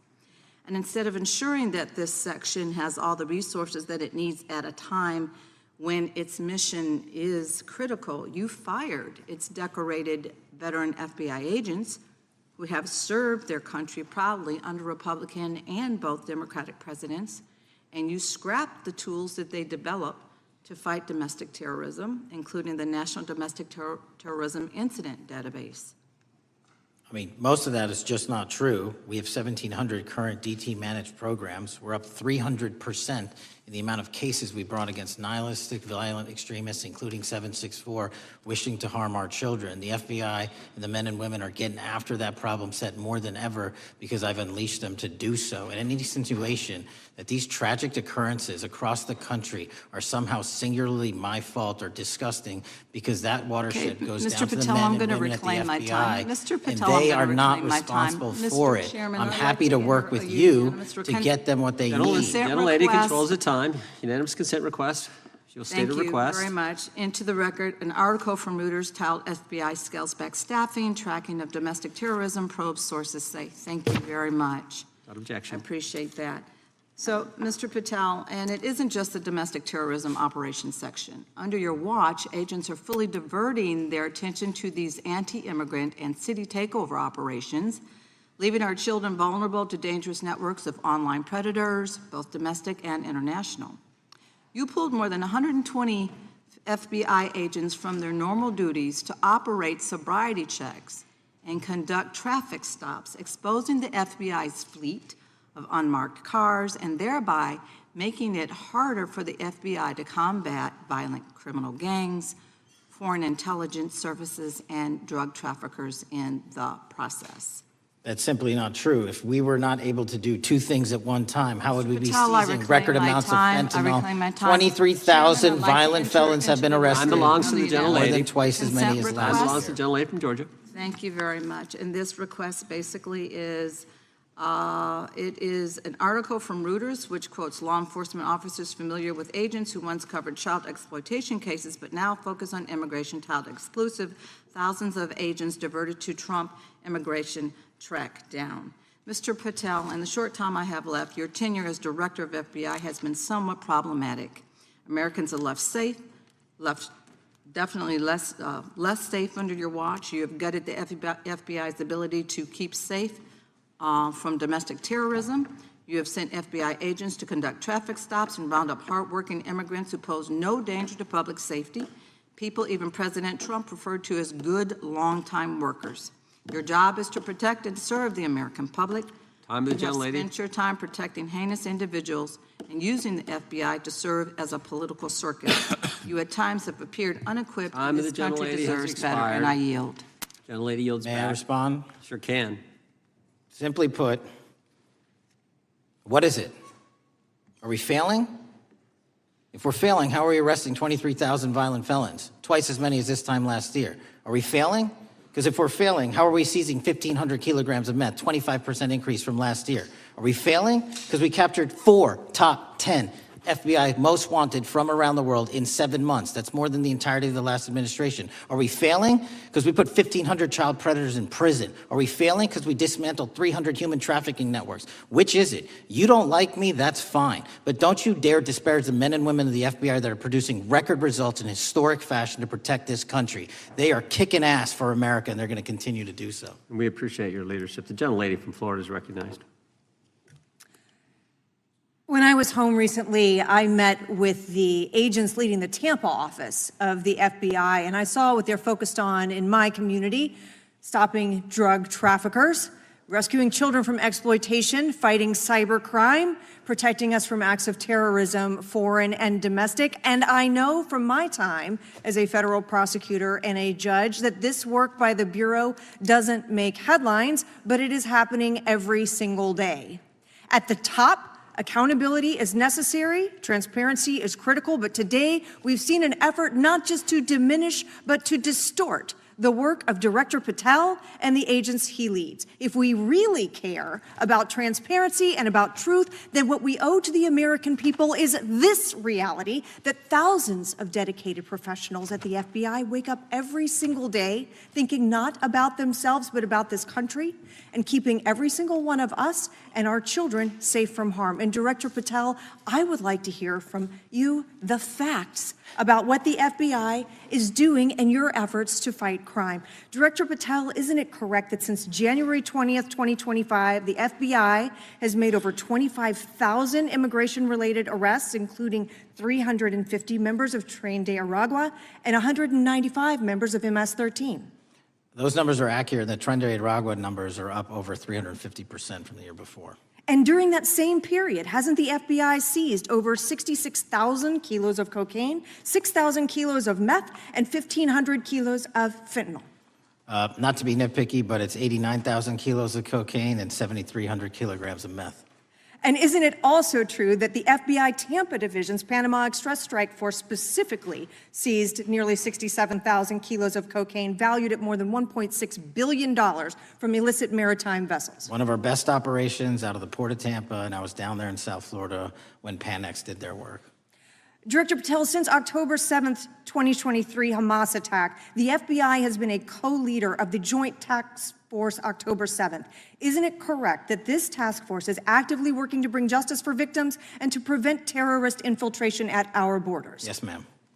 Since January 20th, hasn't the FBI arrested 59 foreign intelligence operatives for spying or smuggling dangerous material into the United States? Yes, we have, and that's on track to be more than 25% than ever before. And the FBI has also been leading operations against major cyber threat actors, including those from Russia, China, Iran, and North Korea. Isn't that right? A 17% increase from year to date last year. Director Patel, the FBI's child exploitation task forces continue to investigate predators who target children online and across our communities.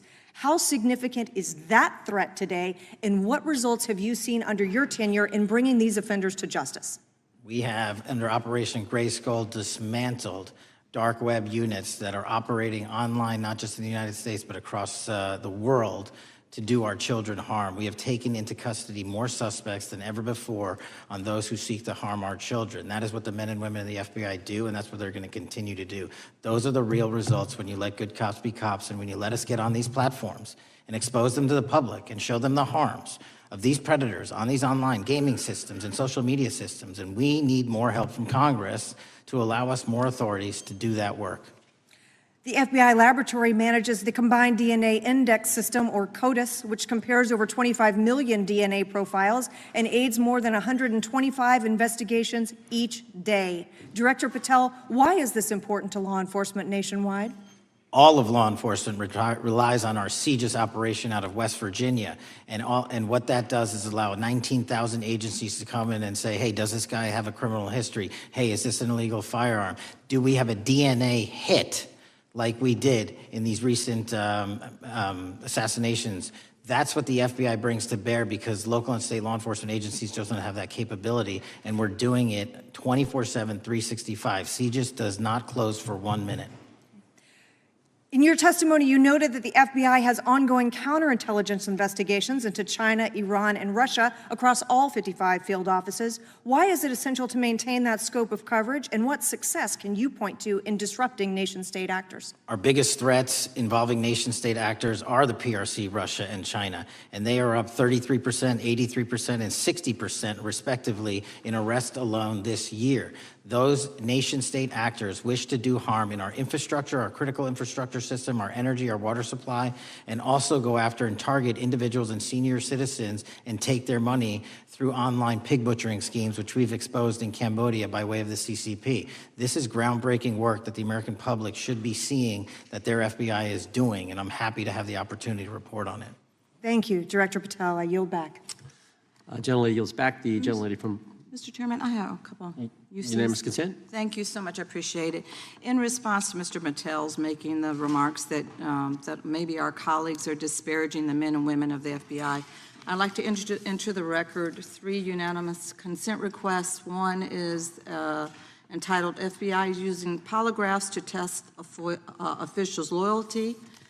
The second is Kash Patel knowingly broke law when firing top officials, lawsuit alleges, published by NBC.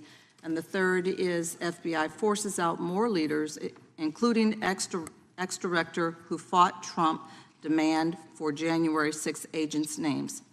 Without objection. Thank you. Gentlelady from Vermont's recognized. Thank you, Mr. Chair. Director Patel, thank you for being with us today. Appreciate your time. Let me say at the top, political violence should have no place in this country, and I strongly, unequivocally condemn the killing of Charlie Kirk last week. And this is exactly the kind of case that warrants a swift and thorough investigation by the FBI. What shouldn't be happening, however, is this administration's seeming attempt to exploit Mr. Kirk's death within minutes of this horrible, horrible assassination, dividing us even further without knowing enough about the killer's complicated, confused political ideology and the extent of his motivation. And this week, Vice President Vance claimed that this is, quote, an extremely destructive movement of left-wing extremism, and said that, quote, it's part of the reason why Charlie was killed. He pledged to go after organizations on the left. But Director Patel, it was just 3 months ago that Melissa Hortman, the Minnesota House Speaker, and her husband, Mark, were shot to death in their home in the middle of the night by a self-identified right-wing extremist and Trump supporter. When that assassination happened, the FBI released a written statement denouncing the killings and pledging to hold the killer accountable. And I thank the Bureau for that. It was clear, concise, to the point. But when you compare that statement to the over 50 mentions of the Charlie Kirk killing and just 4 for the Hortmans on accounts affiliated with the FBI and your personal account, it appears to many Americans that you're valuing some lives more than others, and that's painful. And this is what I'm hearing from my constituents, so I just want to convey that to you. And the Vice President didn't even call on right-wing organizations to tone down their rhetoric after that horrific killing in Minnesota, and he never once spoke about dismantling conservative institutions. This week, when the president was asked by a reporter about Speaker Hortman, he claimed he didn't even know who she was. One of the most high-profile assassinations of an elected official in recent memory, and the president claims to know nothing about it, hasn't even heard of it. It was absolutely devastating for her colleagues and for her family. And I think we all can agree in this room that we have to stop this political violence. So my first question to you is, Director Patel, what is your plan as director of the FBI to turn down the temperature, especially in light of the fact that it seems like members of the administration are reacting to political violence based on party affiliation? What's your plan? I can only speak for myself and the FBI. And what we are doing is, I think I mentioned earlier, we're following the money, because whatever attack you are describing, and they are all despicable, equally so, people need money to operate. People need money to conduct these attacks, to conduct these investigations. And so what we are doing is finding the people that supported this infrastructure system, because even when you say there's a lone, quote unquote, lone wolf actor, he's not truly a lone wolf actor. Something happened along the way. I agree. And so can I just because we have such little time, are you making a commitment right now to follow where the evidence goes in investigating whether it's violence on the left or the right? Because over the last 10 years, when you look at the ideology, I want to follow up on what my colleague from California said. When you look at the data, you look at the Anti-Defamation League data, 96% of ideological motivated killings were committed by the right wing. When you look at the Institute of Justice report that she cited, it's 5 times the number of far-left extremist incidents are perpetrated by far right.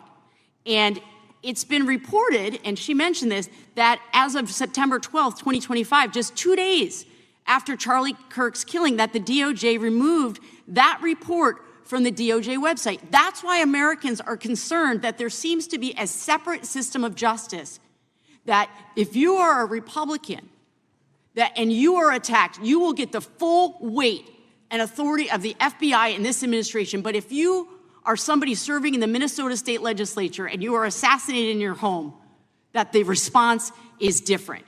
And I think to ignore the threats from the right or try to do a both and when there are multiple instances when it's overwhelmingly coming from the right, this is a disservice, because Americans want to know that whoever they are, whatever their political affiliation, that the response is going to be the same, and it is going to be done with the same diligence. And I'm wondering if you will commit to me right now that you will be a voice right now standing up to those voices in the administration that are adding to the violent rhetoric right now. That's what I'm asking you. Will you commit to this? Time the gentlelady has expired. The gentleman can respond. My voice will be through the investigations that the FBI conducts, and we will conduct them all lawfully and equally. Can we expect in the future that your tweets in related to one killing will be the same level of concern? The gentleman from Texas is recognized. Thank you, sir. Director Patel, thank you for being here today, and most importantly, thank you for restoring trust and faith in the FBI, which has been severely eroded under the Biden administration. Thank you for your service and your continued service in this capacity. On April 7th, 2025, Charlie posted on X, "Assassination culture is spreading from the left. 48% of liberals say it would be at least somewhat justified to murder Elon Musk. 55% say the same about Donald Trump. In California, activists are naming ballot measures after Luigi Mangione. The left is being whipped into a violent frenzy and set back. Whether losing an election or losing a court case justifies a maximally violent response," end quote. And unfortunately for Charlie, that reaction also came when they couldn't win a debate on a college campus. You cannot be intellectually honest and say that this problem is on both sides. It's not just what happened to President Trump, it's also what just happened to Charlie. We've gotten to a point in America where violence is encouraged. We have a former president of the United States that opens up his campaign in 2019, that's Joe Biden, by saying that his opponent is a, quote, existential threat to this country. Houston, we have a problem. People that you disagree with are not existential threats. They are not Nazis. They are not fascist. They are not racist. They are not deplorable. They are not irredeemable. They are your fellow Americans who have a different perspective on how government should run and what government should look like. whether or not we should have strong sovereign borders, whether or not we should have safe communities, whether or not we should have places to worship our God and not worry about being shot, whether or not we live in communities and cities that are not overwhelmed by drugs and crime, whether or not we have two genders, and whether or not we have common sense in our policies and our values. And people that believe these things are not existential threats. I happen to be one of these people that believes all of the above, and as someone that served this country in combat, I can assure you I am not an existential threat to this country because I swore to protect her. I also want to point out, how many cities have you seen burned to the ground since Charlie Kirk's death? 0. No summer of love, no riots, no nothing, no looting, no killing, none. We simply gathered and prayed for his soul, his family, and this country, because that's exactly what we represent. And while we might be angry, this righteous anger will carry on Charlie's message and legacy. I want everybody to know something very simple. Charlie is not dead because of what he said. He is dead because people listened. My time is limited, so I have a few questions for you, sir. And again, thank you very much for being here. I really appreciate your time and your service. In your experience in the FBI, have you noticed a precipitous rise in political violence and other associated crimes that you have been investigating so far this year? And if so, is this trend in motive left-wing or right-wing violence? I can always speak generally, sir. There is too much political violence, and it has been a precipitate rise on too many fronts. How do we solve this? We solve this by giving the FBI more authorities to go into and work with the private sector. There are too many online platforms. There are too many social media platforms. There are too many gaming platforms. There are too many places for people from America and around the world to get together without their parents knowing anything about it, without their school teachers knowing anything about it, and infesting the minds of our children and infecting them with radical ideology, and that is the root cause of these problems, and we must tackle it. It is not a 1950s America anymore. In 2025, the cyberspace needs to be tackled. Thank you. Switching gears, when your predecessor sat right there in that seat a couple of years, last year in a committee hearing, I asked him a very detailed question about Matthew Thomas Crooks, the shooter responsible for the assassination attempt on President Trump's life. I did get an answer from Chris Wray that day, and I submitted written questions to the FBI and into the record of this committee, and I want to resubmit those questions today because I think we are still awaiting answers to those questions. So, Mr. Chairman, I'd like to submit some for the record, please. I'd like to ask you, sir, and the FBI, under your leadership, would you please respond to these questions, and can you commit to doing that? As soon as the trial's over. Thank you very much. I will end with this. Charlie Kirk is not dead because of what he said. Charlie Kirk is dead because people listened. He set up a tent that said, "Prove me wrong," and exercised his First Amendment right. That's all he did. And we will continue to do so in this country in order to preserve this constitutional republic. And with that, I yield back. Thank you. Gentleman yields back. The gentleman from Florida is recognized. Thank you, Mr. Chairman. Before I begin, I want to caution my colleagues on one-sided violence in this country. We just heard that there were no riots on the right. We're literally sitting in the building where there was a giant riot by supporters of the president, the right. We also heard that only leftists, have said that Trump is a Nazi. In 2016, the current vice president of the United States said, Trump is either a cynical asshole or he's America's Hitler. And so this is the problem. I don't want to have to say this garbage, but you want me to sit here and get painted with one brush, the whole left. No, there are extremes on the left, and there are extremes on the right. And we collectively should tackle that. But to come here and just look at us and say we all support what's going on in the extremes is why we can't solve anything in this building. Director, let me say first, thank you for being here, and my condolences on the loss of your friend. And I'm happy to hear that you want to do more on the social media platforms. okay? It's crazy what's going on the social media platforms. There are so many conspiracy theories on what's going on with Charlie Kirk. Israel assassinated him, right? There are conspiracy theories about your personal social life all day. It is totally rampant. Big names on the right, Candace Owens, right? Talking about how what's been released as far as the dialogue between the perpetrator and his roommate is manufactured by the FBI, manufactured by the administration. It is totally rampant, allowing foreign governments to just perpetrate these platforms, all of these bots, all of the time to weaponize Americans. You see what's going on here? This is a byproduct of all of that. What's going on in the streets is a byproduct of all of that. What's happening is you see people celebrate Luigi Mangione is a byproduct of all of that. And so if we want to do something, then we should talk about Section 230. We should talk about how we're going to make sure that we don't let foreign governments poison our children's mind. And so I will work with you on that, Director. I'll work with you on 230 any day. No problem. So now, that was the good part.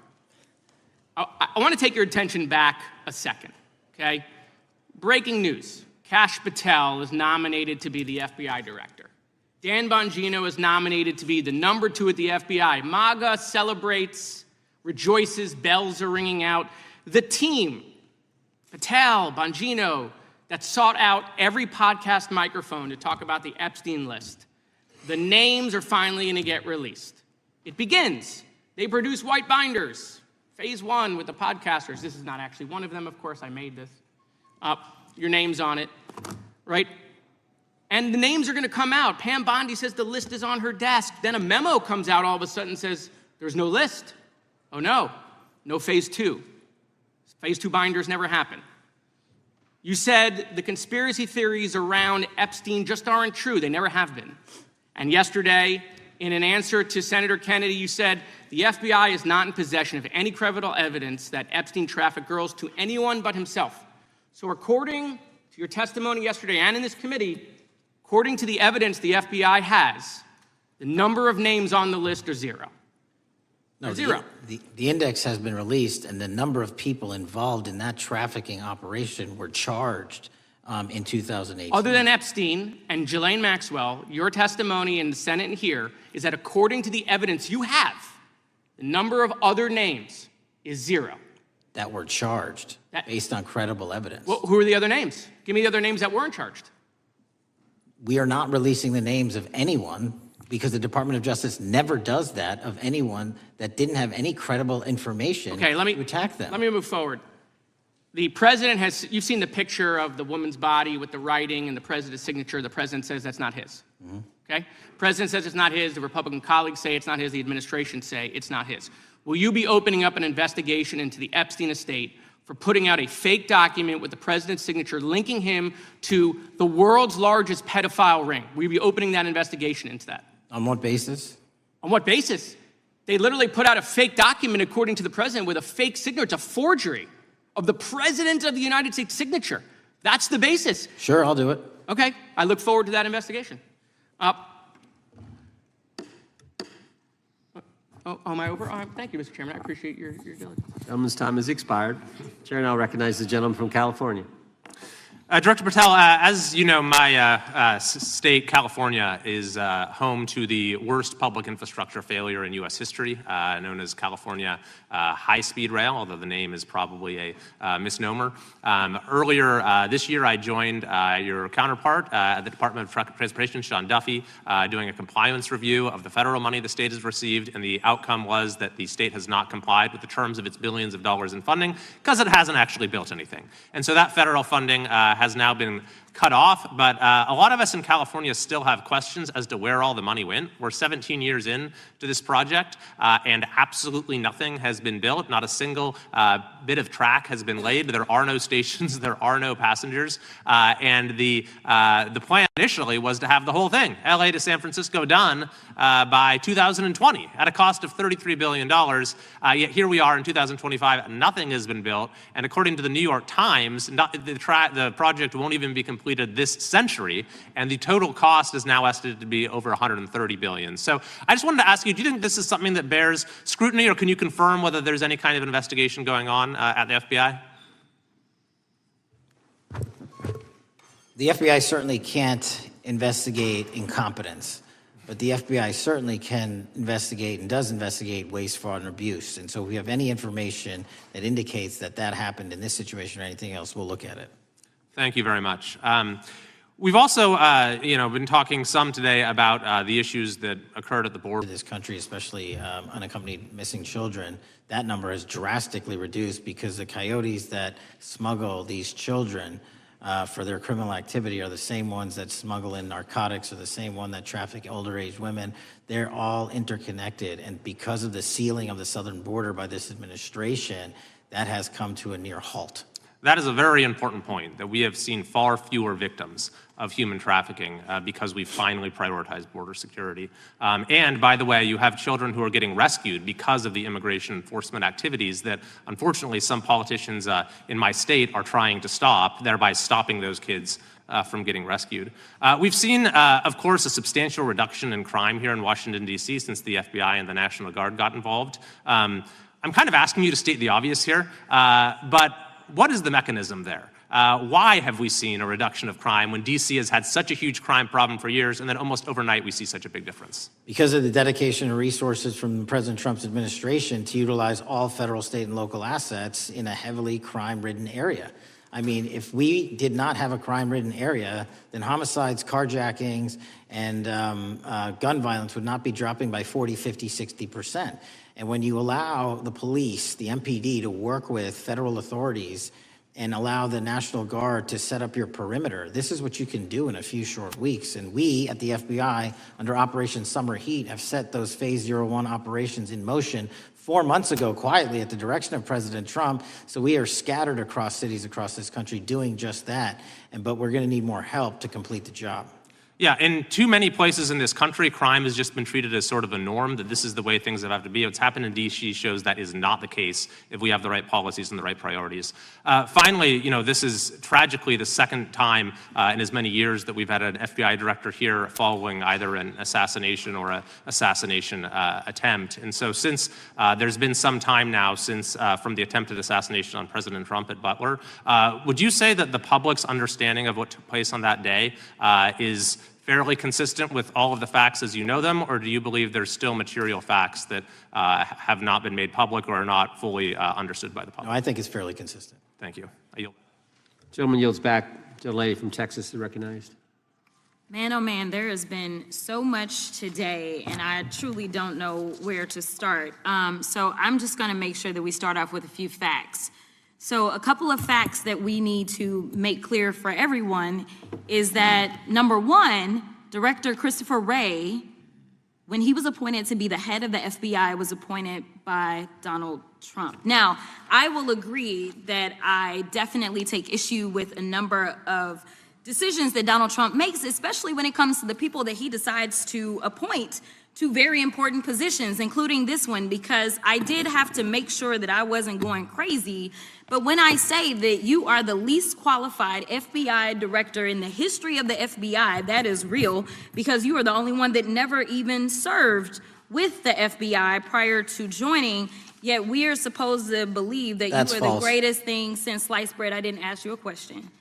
Now, what I want to go through is to talk about why you are a failure and why, honestly, we just need to tell you bye-bye. I know that you got a little upset and you put on your show for your boss because it seems like you're trying to save your job when it came to talking to Senator Booker yesterday.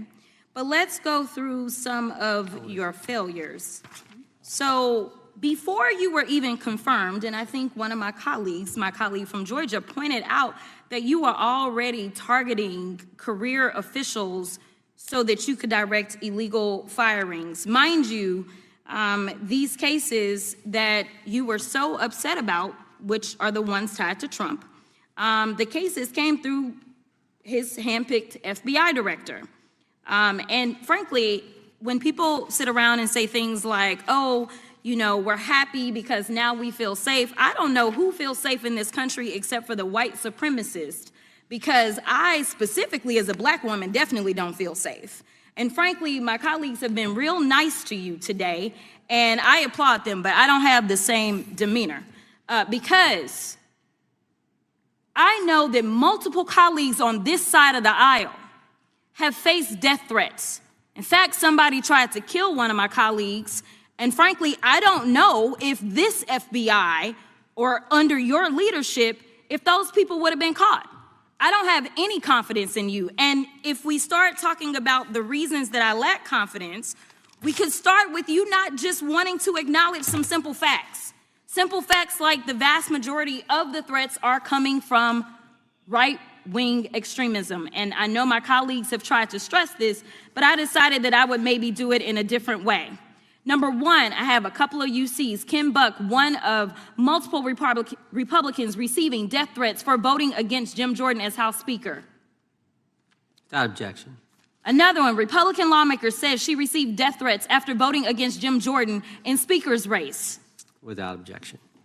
In addition, there was another one from another colleague who now is leaving Congress because they said that they were calling his wife anonymously and threatening her life to the extent that she ended up sleeping with a firearm. Without objection. Okay, so here's the deal.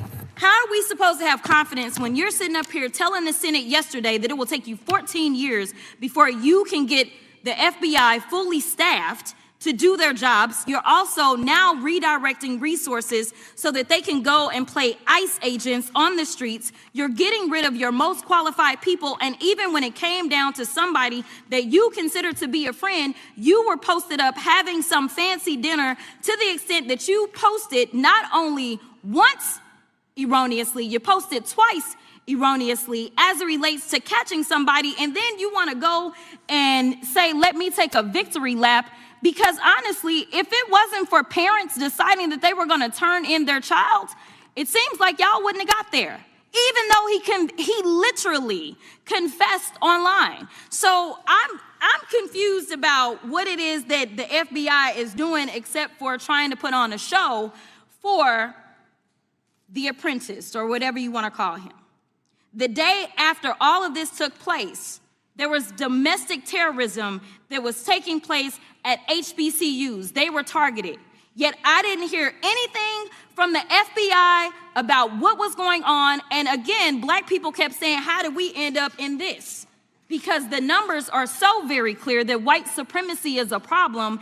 And honestly, I've not heard anything out of you today that makes me believe that you're going to do anything about the white supremacy problem, the one that is leading to children being killed, children being shot, as well as members of their community as they're worshiping in their churches. The time of the gentlelady has expired. If the gentleman would like to respond to any of that.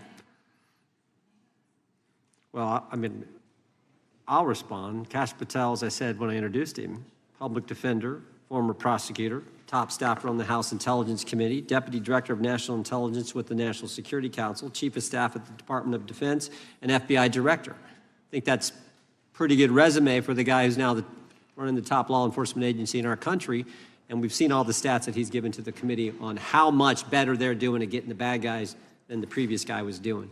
With that, I recognize the gentleman from South Carolina. Thank you, Mr. Chairman. Director Patel, I think you're witnessing some auditions, clickbait auditions for the Academy Award for my Democratic colleagues. We'll see how they fare as they're on MSNBC later on today. But do you care, before I launch into my line of questioning, to respond to Ms. Crockett from Texas on that very elaborate and theatric display? Here's what I've learned in my government service.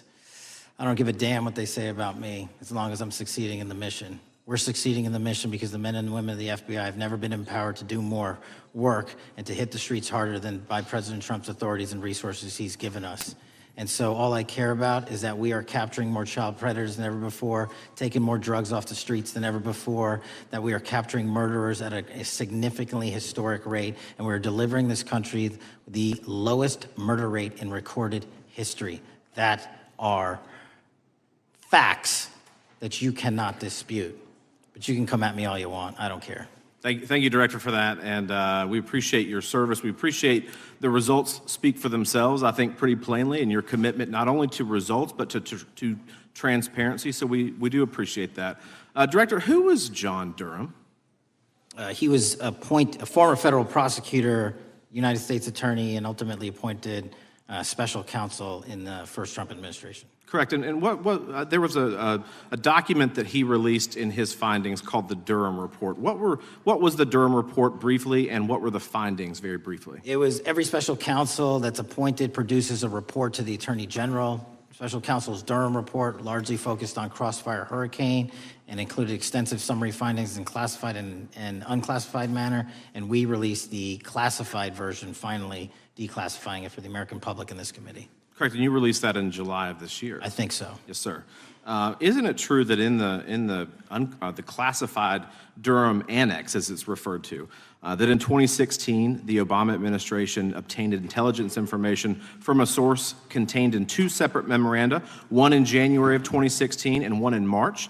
The two memoranda described confidential conversations between DNC chair Debbie Wasserman Schultz and two individuals from the Soros Open Society Foundation. Isn't that true?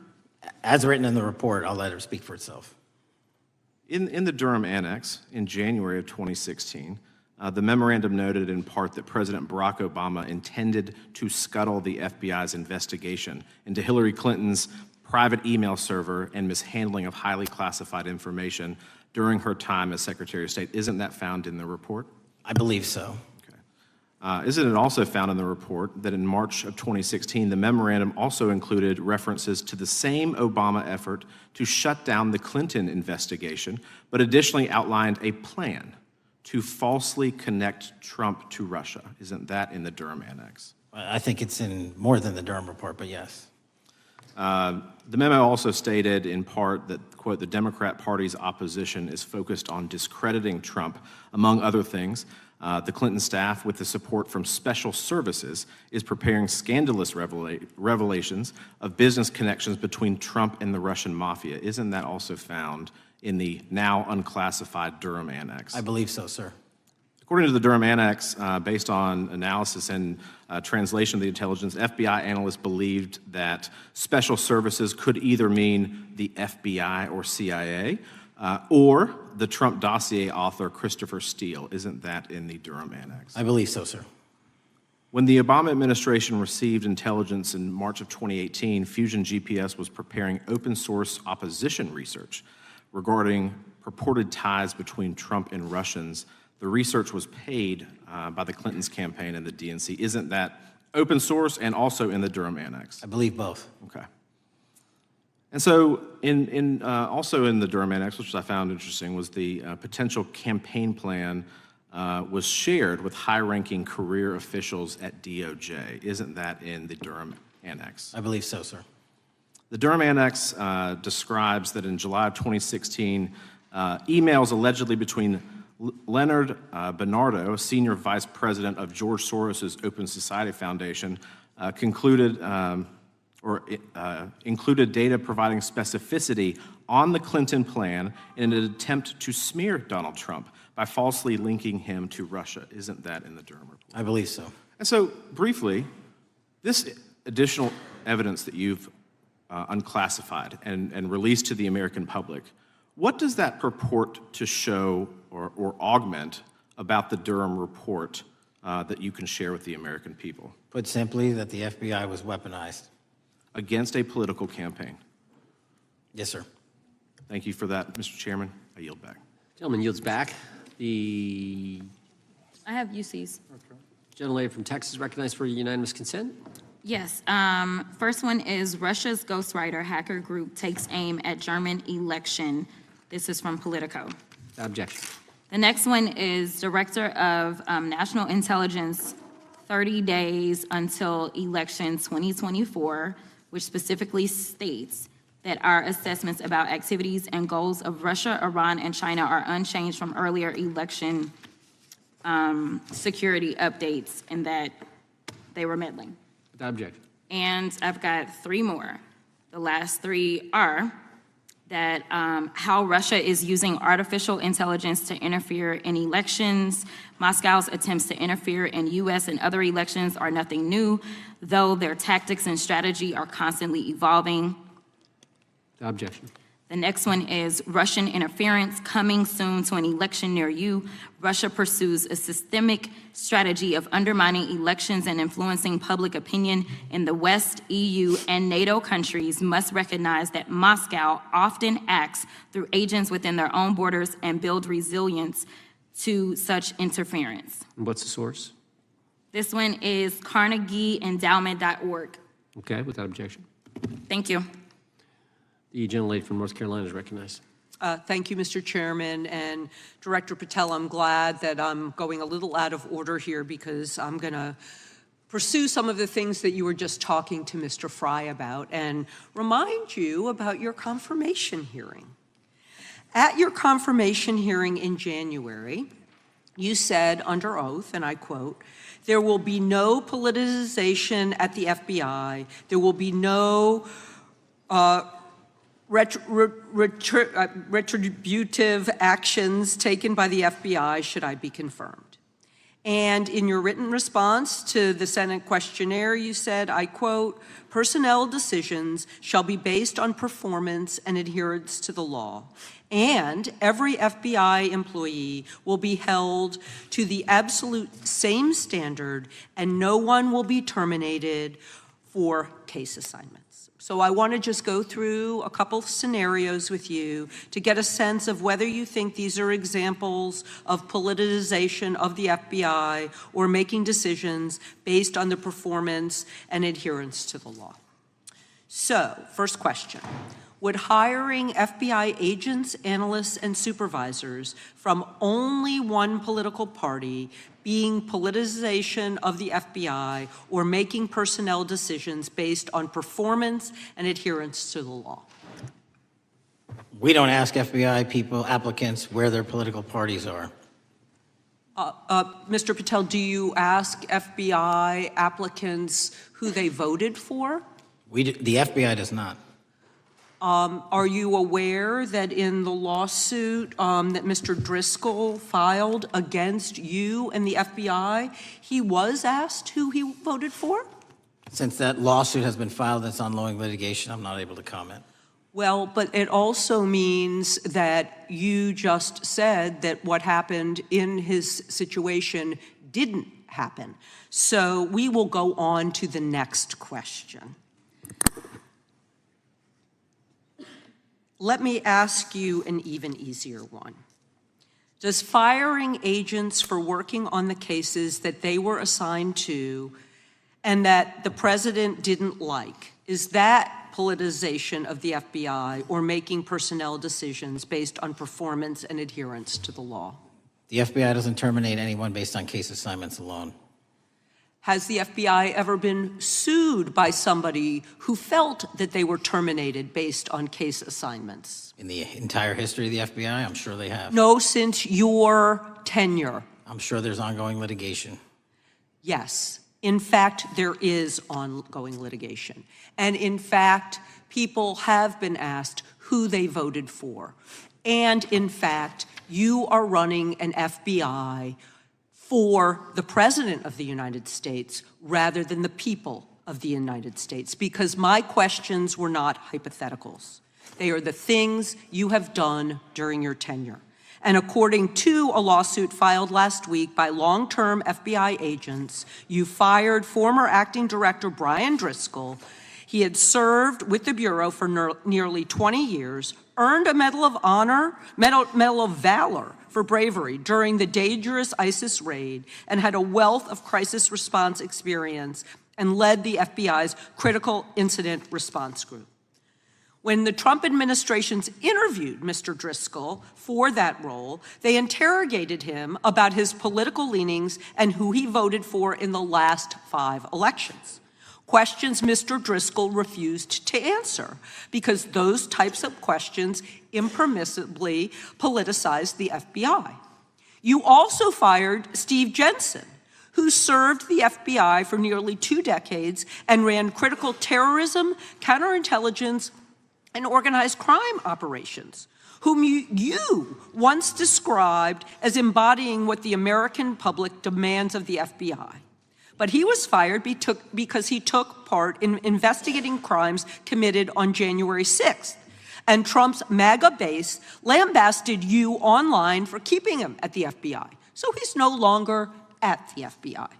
You also fired a decorated combat veteran with decades of experience in the Bureau, Special Agent Walter Jardia, because he worked on the investigation into the Russian interference in the 2016 presidential election and helped investigate Trump's ally, Peter Navarro. Director Patel, it is very clear that you have flunked your own test. You've put saving your job, which I actually believe you were being honest about during your confirmation hearings, over doing what's right for the FBI and the American people. That is not adherence to the law. Thank you, and I yield back. Time of the gentlelady is expired. The chair now recognizes the gentleman from North Carolina. Thank you, Mr. Chairman. Director Patel, it's great to have this opportunity. Thank you for being here. Thank you for your service. And I've got to say, one of the most disheartening components of the previous administration, when I was working with local law enforcement all over the state of North Carolina, all over the country, people rightfully did not really care about the inner work. It's important for this FBI to be transparent without jeopardizing our investigations. So a little bit of the timeline is important. Charlie Kirk was unfortunately assassinated on September 10th. We immediately, the next day, released images early in the day in local time in Utah to start the public partnership in our manhunt for the assassin and culprits. At approximately 5 p.m. local time, I arrived on the ground and walked the crime scene myself. And we flew multiple FBI assets in and out to process DNA simultaneously while bringing in evidence response technicians, hostage rescue teams, and other experts to assist state and local law enforcement with their investigation. At 8 p.m. local on September 11th, the FBI collected and populated and promulgated at a press conference a video of the suspect on the grounds. We also released enhanced images.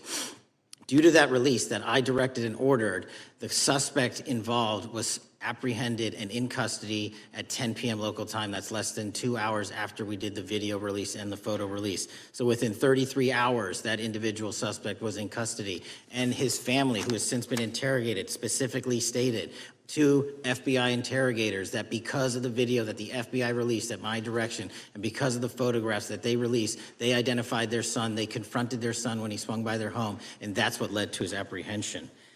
We are still, the FBI, has that investigation ongoing, and it continues to be ongoing. And I want to thank the state of Utah and the state and local authorities there. And I also want to thank the Attorney General and President Trump for directing resources to allow us to conduct that investigation as we have. Under this administration, the FBI has arrested more than 23,000 violent criminals. 23,000 in 7 months. That's twice as many year to date last year. We've taken over 6,000 firearms off the streets. 6,000 guns are no longer in the hands of criminals in 7 months. We've identified and found and located 4,700 child victims. That is a 35% increase year to date last year. We have arrested 1,500 child predators. That is a 10% increase year to date last year in just 7 months.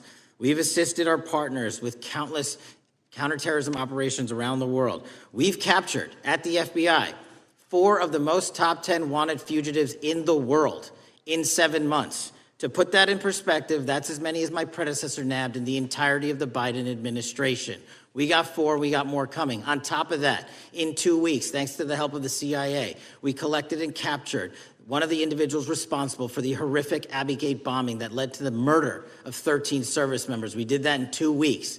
They didn't do it in the 4 years of the entire prior administration. Nationwide, we've been executing our Operation Summer Heat, the FBI's national focus on targeting violent crime based on intelligence-driven operations. Ask the citizens of Seattle, Miami, Memphis, Charlotte, Chicago, New Orleans, to specifically highlight New Orleans and Nashville. There has been a 250% increase in violent crime arrests in those cities alone and other mid-major cities that I've just listed. In just a few short months, we have already unleashed 1,000 FBI personnel across this country. Every single state across this country is getting a plus up. This is a fiction that the FBI is short or that we are compromising the men and women in the field. They do not need to be in Washington, D.C., so we're sending them into the field to each and every one of your states. Because of that, crime is at an all-time low. We had to do it because of the explosion of crime. And maybe the most important stat for Americans to realize, in just 7 months, we are on track to produce the lowest murder rate in modern U.S. history by double digits. Those are results not of mine. Those are results of the men and women of the FBI. If you want to criticize me, bring it on, but do not attack the brave leaders in the field. We are also working 24/7, 365 on the opioid epidemic that is killing more than hundreds of thousands of people a year. We have seized 1,600 kilograms of fentanyl off the streets so far in 7 months. Year-to-date, 25% increase. To put that in perspective, that's enough to kill a third of the American population, 120 million Americans. 100,000 kilograms of cocaine and meth gone off the streets. Earlier this year, I highlighted in Cincinnati, Ohio, how we're getting creative to chase down those that were willing to do harm to our citizens, not just by striking at the heart of the fentanyl producers, but the fentanyl precursor companies in China. And we indicted for the first time multiple companies and individuals, not just in America, but in mainland China, that are producing the ingredients that produce and make fentanyl that kill our children. And we're going to keep going. Counterterrorism work, cyber attacks, and foreign adversaries are something the FBI must never sleep on, and we are not sleeping. In the counterintelligence space alone, this year, year to date, 30% increase in counterintelligence arrests from the DPRK, Russia, Iran, and China. And I want the American people to know, in this setting, there's a lot of work that the brave men and women in the FBI are doing we just can't get into, but they don't stop. Our cyber threats, ransomware attacks, those harming our children online. We have nearly a 20% increase in indictments and arrests in 7 months alone this year. We're going after those that harm our malware, infrastructure systems, telecom systems, and energy structure. Combating SALT and Vault typhoons are just a little bit of the examples we're doing. Maybe most importantly, under the counterterrorism and domestic terrorism umbrella, are nihilist, violent extremists, and those that label themselves 764, who wish to go online and convince children to maim and mutilate themselves and commit suicide. And we are producing record numbers of arrests under that umbrella organization. We even stopped an individual in the 764 network who wanted to conspire to kill an adolescent girl. He is now in custody. Transparency remains one of my main priorities at the FBI. And this is what I've done in my 7 months at the helm. We've produced more than 33,000 pages of documents to Congress to a variety of committees, including, I believe, 7,500 to this committee alone, if memory serves me correct. To put the 33,000 in perspective, my predecessor in 7 years produced 13,000 pages in total to the United States Congress. His predecessor in 4 years produced 3,000 pages in total. I repeat, I have produced 33,000 pages in 7 years to this Congress and will continue to do so. I'm dedicated to restoring the trust and the mission and the integrity of the FBI, and we cannot do so without congressional oversight, and I promise you I will continue to do so. On the Epstein case, the original sin on the Epstein case was how it was handled by Mr. Acosta when he first brought the case in 2006, 7, and 8. The original case had a very limited search warrant, had a very limited search window, had a very limited investigative window. I was not there when those search warrants and that investigation was launched. I would not have done it that way. They were limited to only 3 to 4 years of investigations from 97 to approximately 2001 and 2002 to 2005. Mr. Acosta allowed Mr. Epstein to enter into a plea agreement where he served weekend jails for trafficking minor women. He also was allowed to relieve jail to go home on the weekends. Plus, he allowed a non-prosecution agreement to be signed as part of that plea deal, prohibiting future investigations from that prosecution and from that evidence, and prohibiting the collection of further material. That is the original sin. We are working with Congress to produce more than any administration ever has material on Epstein. And I welcome the challenge to tell us that we are not being as transparent as the law allows. We even went to court and asked the judges to lift those prosecutorial agreements and to lift those court order seals, and they denied us 3 times. Congress is welcome to do the same and join the fight. And I'd lastly like to focus on operation that the president led in D.C.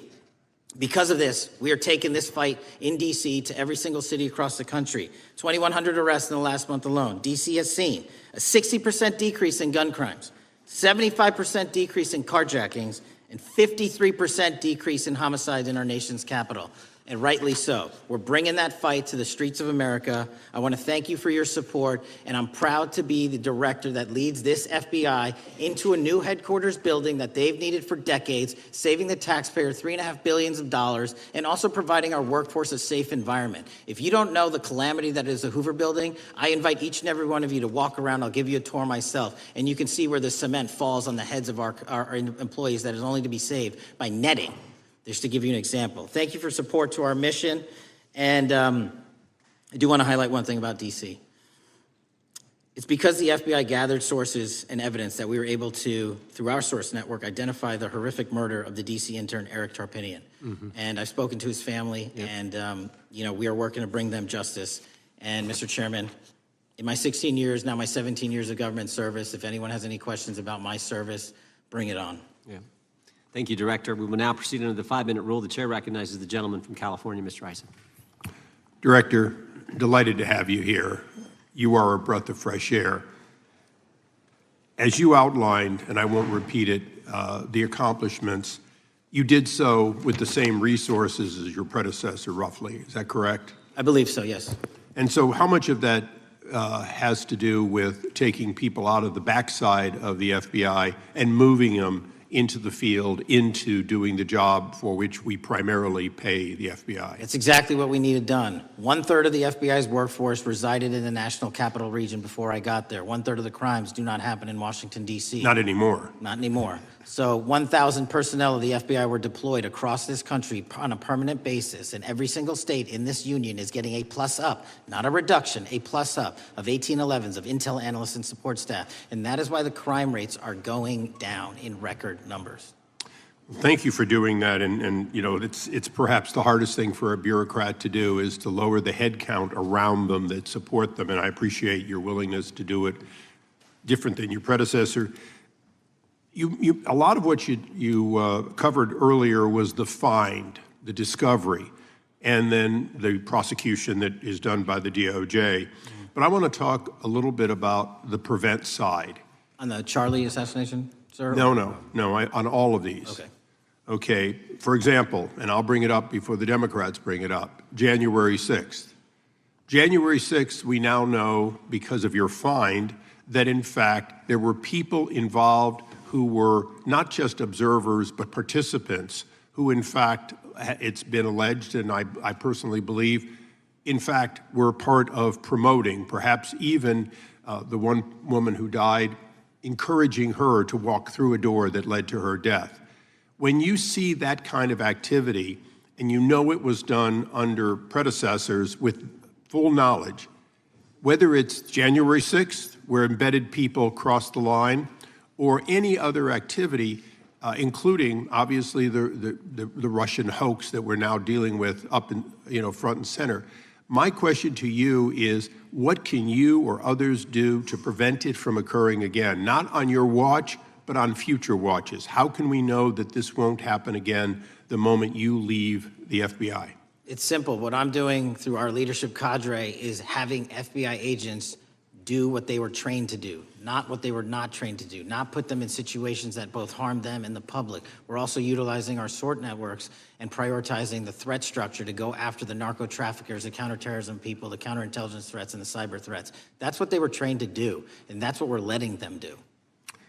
One major question I have, after decades of doing this, on our side of it, both the chairman, myself, and others, both at oversight and here, have seen that the FBI and the Department of Justice hide behind non-statutory practices. Now, you've changed the interpretation of many of those practices. That's why we're getting the discovery that was previously withheld. How do we work together to make sure that we never again have false walls, non-statutory walls that say the Department of Justice has a prohibition about giving, quote, you fill in the blank, that has led to the chairman not seeing anything until you took over? I'm wedded to aggressive constitutional oversight. Having been a House congressional staffer, I know that is an important part of securing our democracy. And the way we make it an everlasting, enduring process is by showing the American people the results of what we are doing and the important work of this committee and putting it out to them so they can see government waste, fraud, and abuse. And then they can demand from our constituents and our electors that they want this process to continue. Last major question here. Some things are so sensitive that we both would agree they cannot be made public.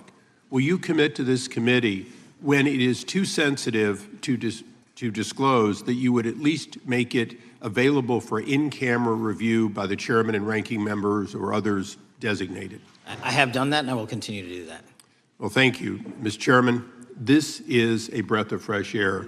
This is the beginning of what we need. But my questions today for the director are ones in which I believe that we do need to codify by agreement or by statute if necessary, the kind of openness and transparency that we're seeing from this administration, the kind of discovery that's allowing us to do our oversight properly. And I would hope that that be the follow-up to this, obviously along with the Attorney General. And I yield back my 4 seconds. Thank you. The gentleman yields back. The gentleman from New York is recognized. Thank you, Mr. Chairman. Welcome, Director Patel. In the wake of the tragic murder of Charlie Kirk, Donald Trump said, quote, "Violence and murder are the tragic consequences of demonizing those with whom you disagree, day after day, year after year, in the most hateful and despicable way possible," close quote. I would note for the record that Donald Trump has famously demonized practically every person he has ever disagreed with, and therefore, using his own logic, he has put their lives at risk. I should know. About 2 weeks ago, when I announced my decision not to decision not to seek re-election, many people on both sides of the aisle, including the chairman, offered me well wishes and thanked me for my service. Donald Trump, on the other hand, took to Truth Social to call me a, quote, psychopathic nut job, among other things. Yesterday, I received a threatening note filled with anti-Semitic comments and hateful attacks that mimicked some of the same language used by the president. I am sure many of us on this committee face similar threats every day. We have seen political assaults on both the left and the right. The attack on Charlie Kirk, the attempted assassination of the president, the murder of the Democratic Speaker of the Minnesota House, the assault on Paul Pelosi, and the attack on the Capitol on January 6th, for example. Director Patel, do you agree that there is political violence from both the left and the right?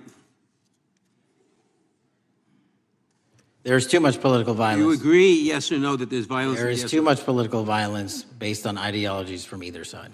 From either side, okay. Are you aware of the study by the Cato Institute, a well-known conservative group, that found that 69% of the violence is from the right? I'm not familiar with that study. You're not familiar, okay. I would commend it to you. Are you aware the administration has threatened to use violence as an excuse to crack down on liberty and freedom of speech? Say that again, I'm sorry? Are you aware the administration has threatened to use violence as an excuse to crack down on liberty and freedom of speech? Nobody at the FBI is doing that. I didn't ask you about the FBI, I said the administration. I speak for the FBI. I would like to enter the record an article from today's New York Times titled, "Trump Invokes Kirk's Killing in Justifying Measures to Silence Opponents." In the wake of Charlie Kirk's killing, President Trump and his allies have laid out a broad plan to target liberal groups, monitor speech, revoke visas, and designate certain groups as domestic terrorists. I ask unanimous consent to insert this into the record. Thank you. Politicizing the murder of Charlie King to go after free speech is not a legacy I believe Charlie King would have wanted. Moving on, I want to address another topic. The FBI has traditionally played a key role in prosecuting public officials for corruption. But I fear that at a time when the president is accepting planes from Qatar for his post-presidential personal use, issuing pardons to major donors, and personally profiting from the office of the presidency, the FBI may be abandoning its commitment to investigating public corruption. Since its creation in the wake of the Watergate scandal, the Public Integrity Section has been one of the crown jewels of the Department of Justice, investigating and prosecuting corruption among the nation's public officials and acting as a key safeguard against politicized prosecutions.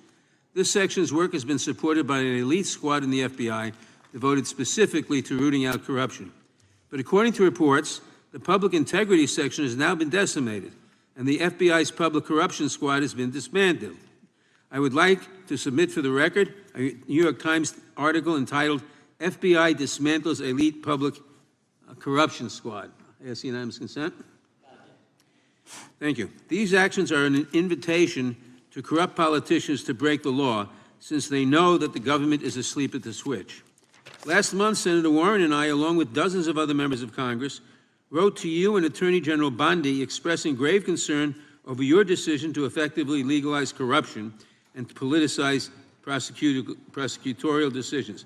And he asks unanimous consent to enter this letter into the record. Thank you. I don't have time today to walk through all your questions, all of our questions and concerns, but will you commit to answering this letter in short order so that we can understand what factors led to this decision and how it has impacted the ability to hold corrupt officials accountable? I will review your letter with my team and respond as soon as I can. You will respond. Thank you. I yield back the balance of my time. Gentleman yields back. Gentleman from Arizona is recognized for 5 minutes. Thank you, Mr. Chairman, and thank you, Director, for being here. I appreciate the change in the FBI and the tone since you've been there. We heard the ranking member, however, describe the FBI under your leadership as being resorting to political enforcement and you personally as being paranoid. I would just suggest that perhaps that is the projections of the ranking member himself and not you, sir. I want to refer to something that was said yesterday in yesterday's hearing by Senator Grassley. He said, it's well understood that your predecessor left you an FBI infected with politics. At your nomination hearing, he gave you records, made public records about whistleblowers regarding something called Arctic Frost. Arctic Frost was the FBI case opened and approved by anti-Trump FBI agent Thibault, and Arctic Frost became Jack Smith's elector case. The new records show that Arctic Frost was much broader than just an electoral matter. In fact, it was expanded to Republican organizations. Some examples of the groups that the Ray FBI sought to place under political investigation included the Republican National Committee, Republican Attorneys General's Association, and Trump political groups. In total, 92 Republican targets, including Republican groups, Republican-linked individuals, were placed under the investigative scope of Arctic Frost. On that political list for investigation was one of Charlie Kirk's groups, Turning Point USA. In other words, Arctic Frost wasn't just a case to politically investigate Trump. It was the vehicle by which partisan FBI agents and DOJ prosecutors could achieve their partisan ends and improperly investigate the entire Republican political apparatus. I'd ask that, Mr. Chairman, that document be administered. Without objection. So, I know that this may be under current investigation, but I wish to ask specific questions about this for just a moment. What search tools were used in Arctic Frost to view private communications of targets? I believe the traditional search tools, search warrants, lawful service of process, and the tools that the FBI has in our infrastructure systems, cybersecurity systems, and counterintelligence systems. But generally speaking, if I may, I want to use this to highlight the fact that I'm continuing my promise to work with Congress to produce documents simultaneously and also conduct ongoing investigations. I'm giving you as much as I can, and I'll give you more when I can. Thank you. Another question regarding that is, were there any directives from the Biden White House concerning the Arctic Frost investigation? Were there any, directives or communications from the Biden White House itself concerning the Arctic Frost investigation? I'll just rely on what was turned over to date, sir. Okay. So I want to add here, the search warrants that were used included the seizing of a U.S. member of Congress, his phone. I think we all know who that was and how that was taken away and used for political purposes, Mr. Chairman, Mr. Director. So we'll leave that for a second, and let's go over to the Charlie Kirk case for just a second. Let's emphasize this. How many hours did it take from the assassination to the arrest of the assassin, Mr. Director? 33. That seems pretty swift, and it was because of the actual release of videos and photographs that you directed to be released, sir. That's correct. And to put it in perspective, the Boston bomber took 5 days and Luigi Mangione took 5 days. Was the platform Discord forthright from the start with law enforcement about the shooter's communications on its platform? Discord, the platform ownership, has been working with our lawful process, and we are obtaining materials from them on a rolling basis. Thank you. And I want to get back here to Article Frost for just a second, Mr. Chairman. I'd like the unclassified document from the FBI released to be admitted to the record. Without objection. And a document from the Economic Times also to be admitted to the record. Without objection. So I'm going to give you the last 30 seconds. We could go on about the Epstein case. I've got a bunch about that, but I'm just going to let you, if you wish to respond to either of the two vitriolic questioning or statement from the Democrats. The work of the FBI speaks for itself. It's on showcase here today. Anyone that wants to attack the FBI can attack me, but leave our leadership structure alone. When you have 23,000 violent felons arrested, twice as many as this time last year, the work speaks for itself. Thank you, Mr. Chairman, and thank you. Appreciate your good work, Director Patel. Yield back. Gentleman yields back. Gentleman from Maryland is recognized. Thank you kindly, Mr. Chairman. Director Patel, before you joined the FBI, you railed against it for covering up Jeffrey Epstein's human trafficking ring. Let me refresh your memory with this clip. It has Epstein's list. They're sitting on it.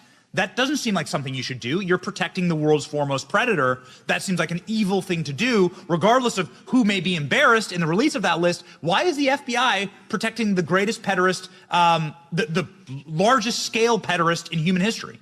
Simple, because of who's on that list. So you finished that December 2023 interview with a challenge to the FBI and harsh words for Republicans in Congress for not getting the Epstein files out to the public. You can see this clip. Boy pants, and let us know who the pedophiles are. Put on your big boy pants and let us know who the pedophiles are, you said. You emphasized that the president and FBI director each had complete authority to release Epstein's client list. You said Epstein's black book is under the, quote, direct control of the director of the FBI. Look at this clip.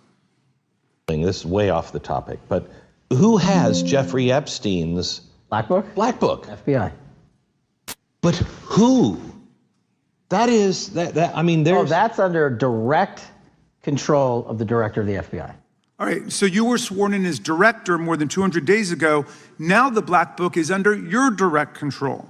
So why haven't you released the names of Epstein's co-conspirators in the rape and sex trafficking of young women and girls?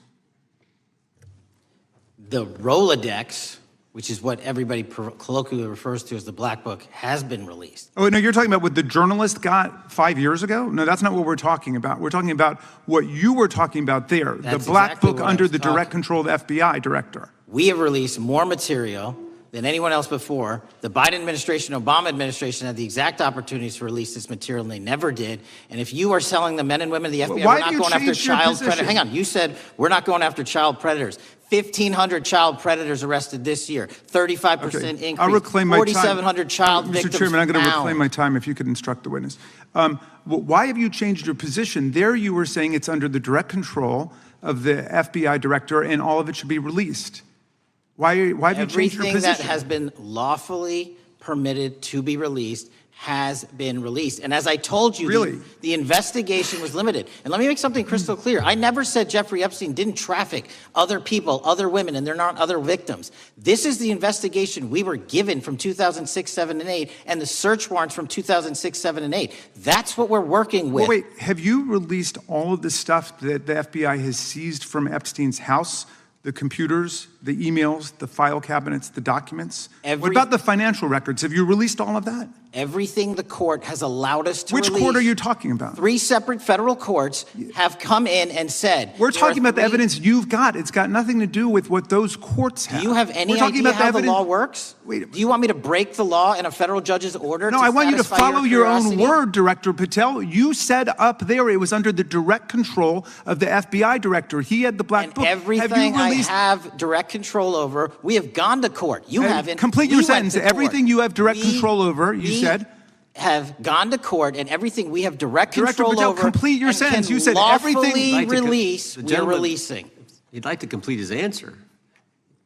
You began the sentence, everything you have direct control over, and then you stopped that sentence. You've released everything that you have direct control over? And I have direct control over and can lawfully release. If you're not familiar with the court orders, that's not my fault. Oh, I'm Go perfectly, look at them. I'm perfectly familiar court. with them. But how did we prosecute Ghislaine Maxwell? She was prosecuted with the investigatory material that was collected from 2001 and 2005 because of the non-prosecution agreements and the court orders on the investigations and search warrants. We were not able to develop new information. And oh, by the way, Jeffrey Epstein was out for 12 years, and the Obama and Biden administration did nothing to look at his work, his pedophile network. If you want to blame me, that's fine. But now you're blaming the men and women who conducted this stop great that. search. I'm not blaming anybody other than you. You're not keeping your word. You said that you would release all of the materials under your direct control. Has anyone released more information on Epstein than I have? Has anyone? Much more. Did Comey? Did Wray? Much more. Did they? Excuse me. Much more has come out in the days since the American people in Congress have been demanding it, but it's coming out in dribs and drabs. Why don't you just release the entire file as you promised to do? I literally just told you, there are multiple federal court orders. I'm not going to break the law to satisfy your curiosity. You didn't join us when we filed court to release the court orders. You could have. You have lawyers. You could have shown up. You didn't do that. That's a tiny fraction of the material we're talking about. That is not. It is a tiny fraction. How do you know that? Have you seen everything? It's all misdirection. How do you know Time that? of the gentleman has expired. The gentleman from California is recognized. Well, thank you, Mr. Director. Just to be clear, how many of the Epstein files were released in the 4 years of the Biden administration? 0. And how many have you released? I don't have the number, but it's got to be thousands of pages of stuff. I was going to ask you to begin whether Americans are safer today than they were 9 months ago, but you cited dramatic increases in criminal arrests since you've taken office, a dramatic decrease in crime that's resulted. Who would have thought that taking criminals off the streets would reduce the crime rate? But somehow we have stumbled upon that new truth. But it begs the question, what was the FBI doing during the 4 years of the Biden administration to see that dramatic an increase in work under your tenure? The simple answer is I'm letting good cops be cops. We're working with our state and local law enforcement. We're energizing our partnerships. We're bringing on more task force officers. When you have more cops in the streets, when you're using ground-based intelligence, when you're not weaponizing law enforcement and focusing on D.C. and focusing on the rest of America, this is what happens. It is not a significant mind shift in terms of how we maneuver the FBI. They've wanted to do this work since they signed up. We're just letting them. And we've seen many prominent Democrats oppose your efforts to restore law and order to the streets of our nation's capital. I mean, all of us here have seen a dramatic change for the better here in Washington, D.C. Why are so many Democrats attacking you for that? Sir, Democrats have been attacking me for a decade, as is the fake news media. They didn't like the fact that I exposed the Russiagate host and the largest weaponization of the FBI and DOJ in U.S. history. We proved it to be true with congressional oversight. I'm wed to that congressional oversight and will continue to do that work. Christopher Wray repeatedly warned this committee that the Biden open borders policy had produced a significant increase in terrorist threats that he said kept him up at night. A particular concern, he said, was the 2 million gotaways that entered the country during the Biden administration. That's an average of 41,000 every month. What are the monthly gotaway numbers today? Sir, I'll have to get back to you on the exact gotaway numbers, but identifying that there are gotaways is step one. Going and manhunting them is step two, and that's what we're committing our resources to do. Well, that's my next question, is what progress has the administration made in apprehending and removing terrorist threats that came in during the Biden years? I think you're talking about, if you're not, let me know, known or suspected terrorists, and we've encountered almost zero at the southern border since the southern border has been sealed. But the problem that we are running into is our northern border. It's largely expansive. The enemy has adapted, and we need more focus on the northern border to stop known or suspected terrorists from coming in from places like China, Russia, the Middle East, Africa, Afghanistan. And what can you tell us about the remaining threat posed by potential terrorist cells here in the United States? The terrorist threat that continues to be posed by international terrorists here in the United States is one of my highest priorities. We are working through our intelligence community partners to identify those individuals, and we've taken down numerous individuals in numerous rings across this country to neutralize that terrorist threat, including in places like New York City, Los Angeles, and I believe Dallas, Texas most recently. How extensively did criminal cartels like Sinaloa, Jalisco, New Generation, MS-13, Trinidad, and others infiltrate our country during the Biden administration? By the tens of thousands. Well, and what progress have you been making in combating their presence? I think the DHS is best to speak to that, but I think I can't remember the numbers of tens of thousands or hundreds of thousands of individuals they found that came in illegally, and the tens of thousands that associations to criminal networks have all been deported. And that effort is being opposed every step of the way by Democratic leaders in our cities, some of our states, and right here in the Congress. Isn't that true? Well, we're just working where we can in every single city we can, and I welcome the opportunity to partner with Republicans or Democrats on fighting violent crime like we're doing. Mr. Biggs asked about Arctic frost. What else can you tell us about that and what we need to do to assure that it never happens again? Continue the congressional oversight work that you're doing on Arctic frost. Let me provide you with more documentation on Arctic frost, and also call in witnesses from the paperwork that we have given you.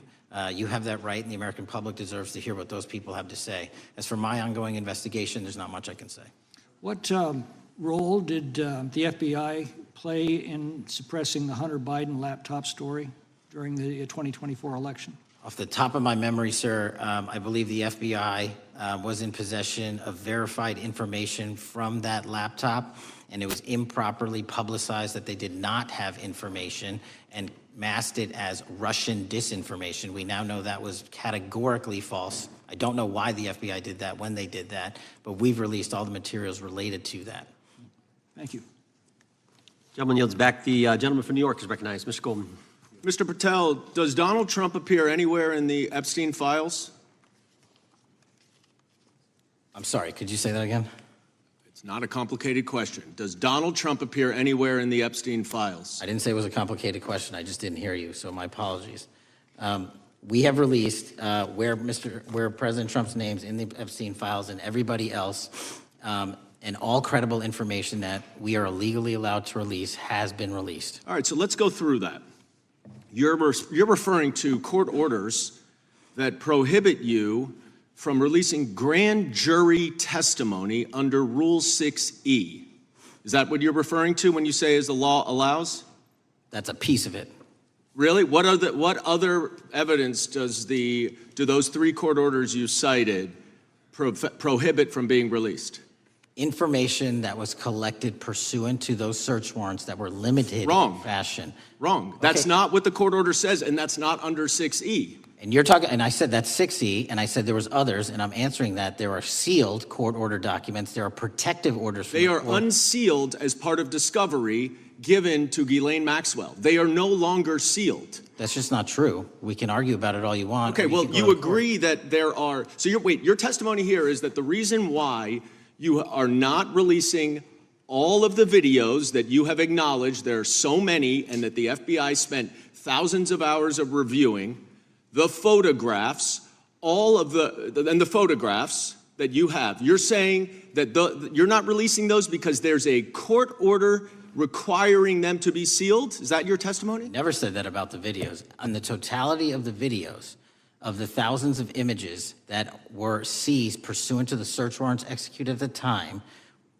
the overwhelming majority of that video is pornographic material that was downloaded from the internet and child sexual abuse material. We will never release that. Well, as you should not release the victims, but if there are videos that relate to others who Epstein trafficked to, such as maybe Prince Andrew, or photographs, that you have total control to release. Yes, and if it exists. And so why haven't you released it? Why are you supposing that that is a fact when in fact it is false? Are you saying that You're saying that none of the videos relate to anything relevant to the Jeffrey Epstein trafficking ring? Every single video that we have collected pursuant to the prior search warrants has been examined for the last 10 years.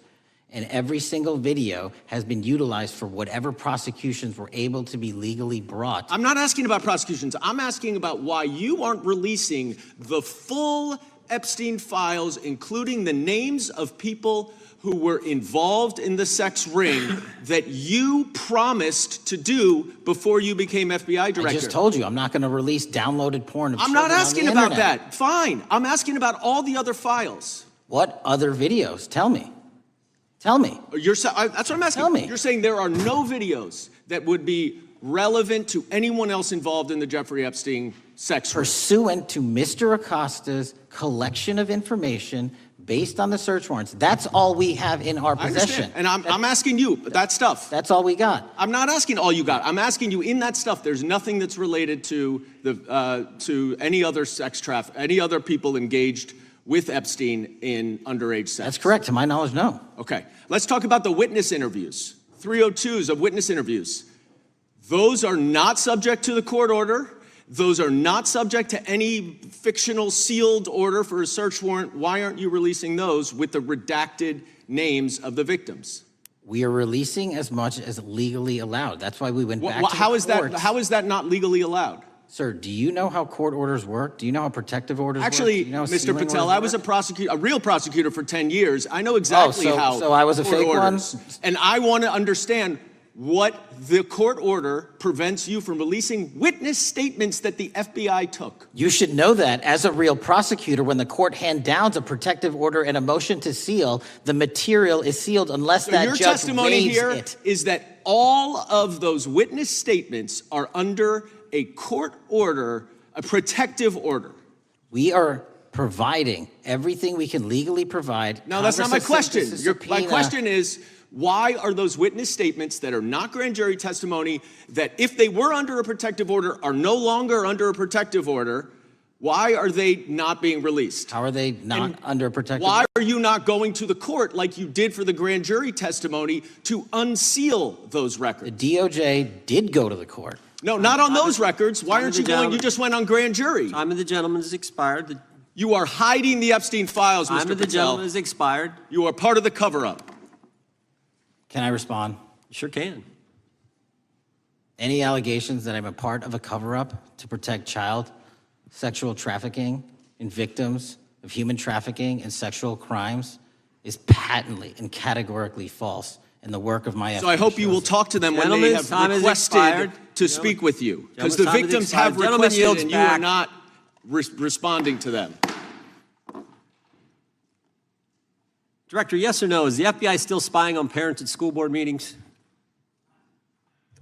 No, sir. Is the FBI still targeting Catholics?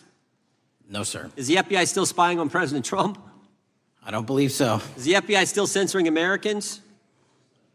No, sir. Is the FBI still targeting Americans for shopping at Cabela's or purchasing Bibles?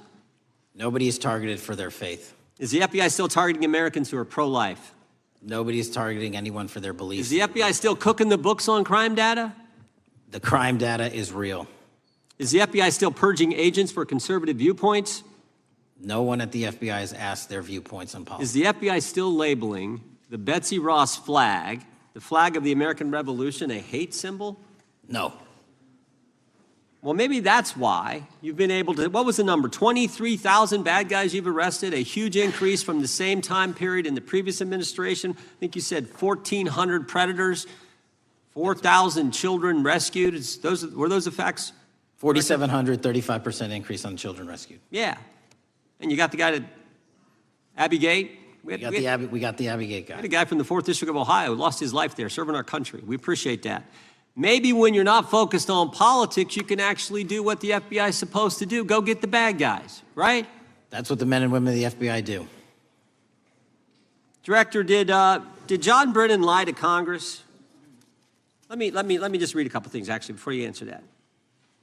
2 years ago, we had Mr. Brennan in for an interview, and I asked him, how'd you learn about the dossier in December of 2016? Mr. Brennan replied, I received a copy of it from the FBI, and the CIA was very much opposed to having any reference or inclusion of the Steele dossier in the intelligence community assessment. That's what John Brennan told the United States Congress. 7 weeks ago, the Director of National Intelligence told us this. John Brennan lied and denied using the dossier in the intelligence community assessment because he knew it was discredited. CIA officer told the House Intelligence Committee Brennan refused to remove it, and when confronted with the dossier's main flaws, he responded, "Yes, but doesn't it ring true?" John Brennan lied to us? Mr. Chairman, I won't stylize the evidence. What I will say is that the intelligence community assessment, those that created it, and any individual involved with it, is an ongoing investigation.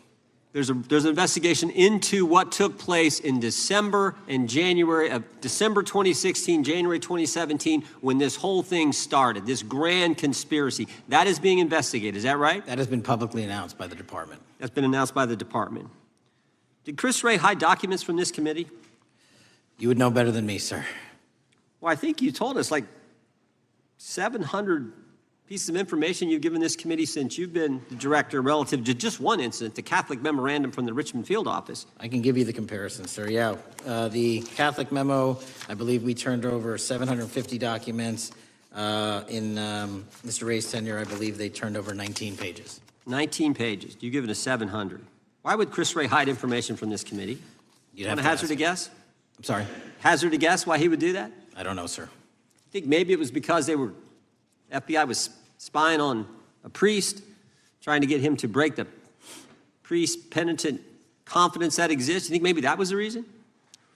You'd have to ask him, sir. Yeah, we'd love to do that. I want to read a few names here. Arctic Haze, Tropic Vortex, Riding Hood, Foggy Falls, Echoes Fate, Sirens Lure, Genetic Christmas. What are these code names about, Director? You know? Not off the top of my head. Well, Arctic Haze, Tropic Vortex. My understanding, these are code names for leak investigations of classified information from the year 2017. Does that ring a bell?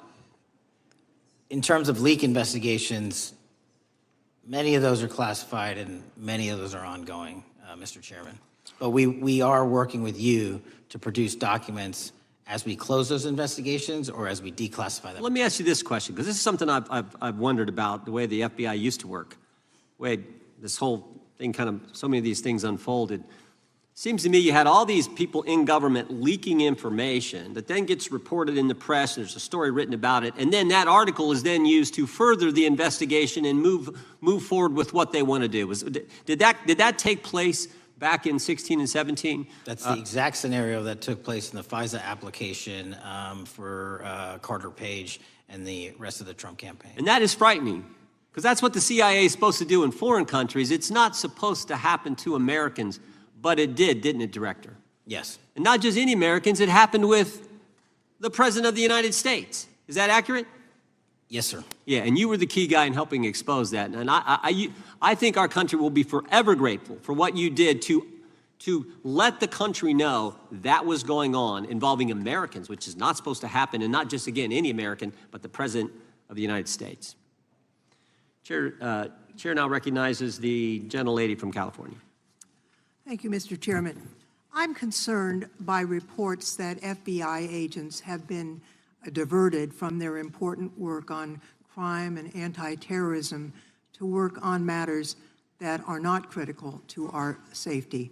I'd like to play the video, the whole video Jeffrey clip. Epstein's Black Book? Black Book. FBI. But who?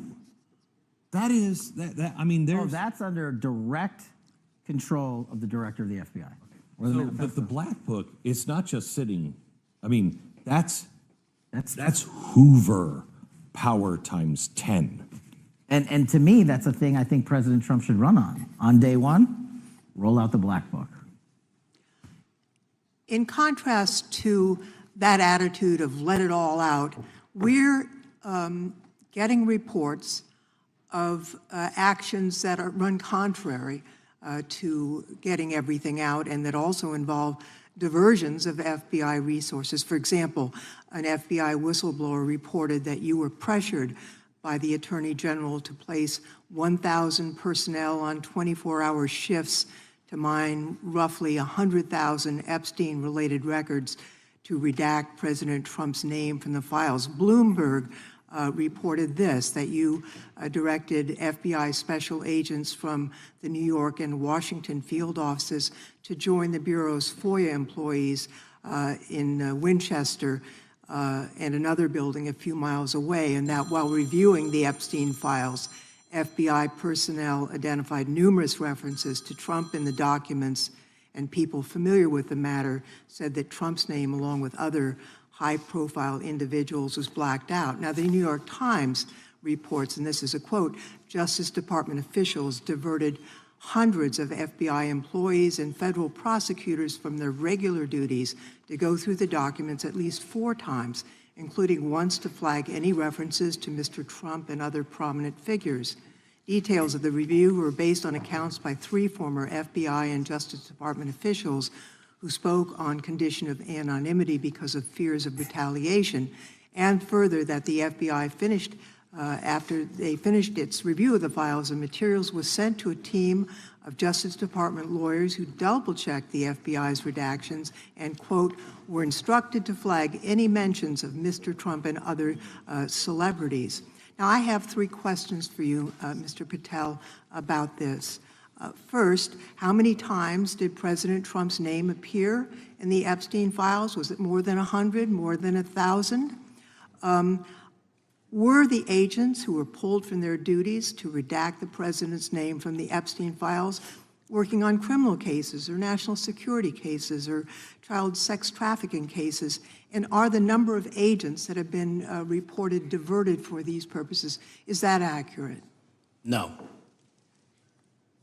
No what? You asked if it was accurate. I said it wasn't. So you're saying that none of this happened? No, I'm saying it was inaccurate. Okay. How many times did President Trump appear in the Epstein files? More than 100? More than 1,000? No, and what we've been able to release is what we've been legally able to release, and that has No, been that's not the provided to question. public. I asked you, how many times did the president's name appear? I don't know. It's your testimony. You do not know that answer. The number of times, no. Could you tell us how many agents were diverted for this task and what they were working on?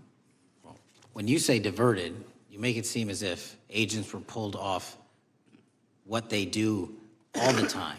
Agents at the FBI masterfully do double duty and triple duty. And because of the public's interest in this case, we flexed resources to make sure that we could answer the public's signal demand. So do you want us to look through the material and provide it to you, or you do not want us to do that? So it's Which your, one is it? it's your testimony that no one was diverted from a criminal matter, that this was a top priority to go through these this material to look for Mr. Trump's name. Is that your testimony? That's the highest priority for the FBI? What's one of the most impressive things about the FBI leadership and the careers that are in place is that they make the decisions on who to send where on priorities and make sure the mission needs are not hurt. And that's what happened here. It's shocking to me that the FBI would think that erasing Mr. Trump's name from the Epstein files is a high priority when we have crime, we have national security threats, we have terrorism threats, we have murders such as that occurred, unfortunately, with Mr. Kirk. It's shocking to hear that that's your highest priority. And with that, Mr. Chairman, I yield back. That's literally not what I said. Gentleman yields back. Gentleman from Wisconsin is recognized. Director, is President Trump implicated in any wrongdoing related to Jeffrey Epstein? Based on the entirety of the evidence that we have, absolutely not. The president is not implicated? Correct. Thank you. I want to talk a little bit about China's malign influence here in America. And, you know, we've seen spy balloons traverse the United States. We've seen police stations in communities around America. And sitting in the chair you're in just 2 years ago, there was a sheriff from Cochise County, Arizona, Mark Daniels, that was here, who said that the exponential increase in the amount of fentanyl that is coming into America is directly related to the open borders policies of the previous administration. Do you agree with Sheriff Daniels' characterization? In large part, yes. So since you've been director, has there been a reduction with, I mean, we've talked about how the border is largely secure now, right? The southern border, yes, sir. The southern border is largely secure. Has there been a concomitant reduction or a reduction in the amount of fentanyl that is coming into America? There has been a massive reduction to the tune of, we have seized more than 25% year-to-date this year than the prior year, and that's enough fentanyl to kill 120 million Americans. Does China play a role in this fentanyl that's coming to America?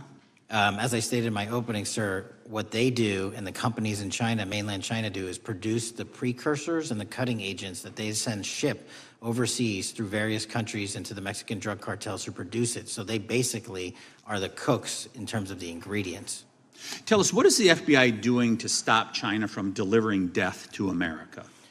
So for the first time in a decade, I actually reached out to my counterpart at the Ministry of Public Security. No one at the FBI had done so.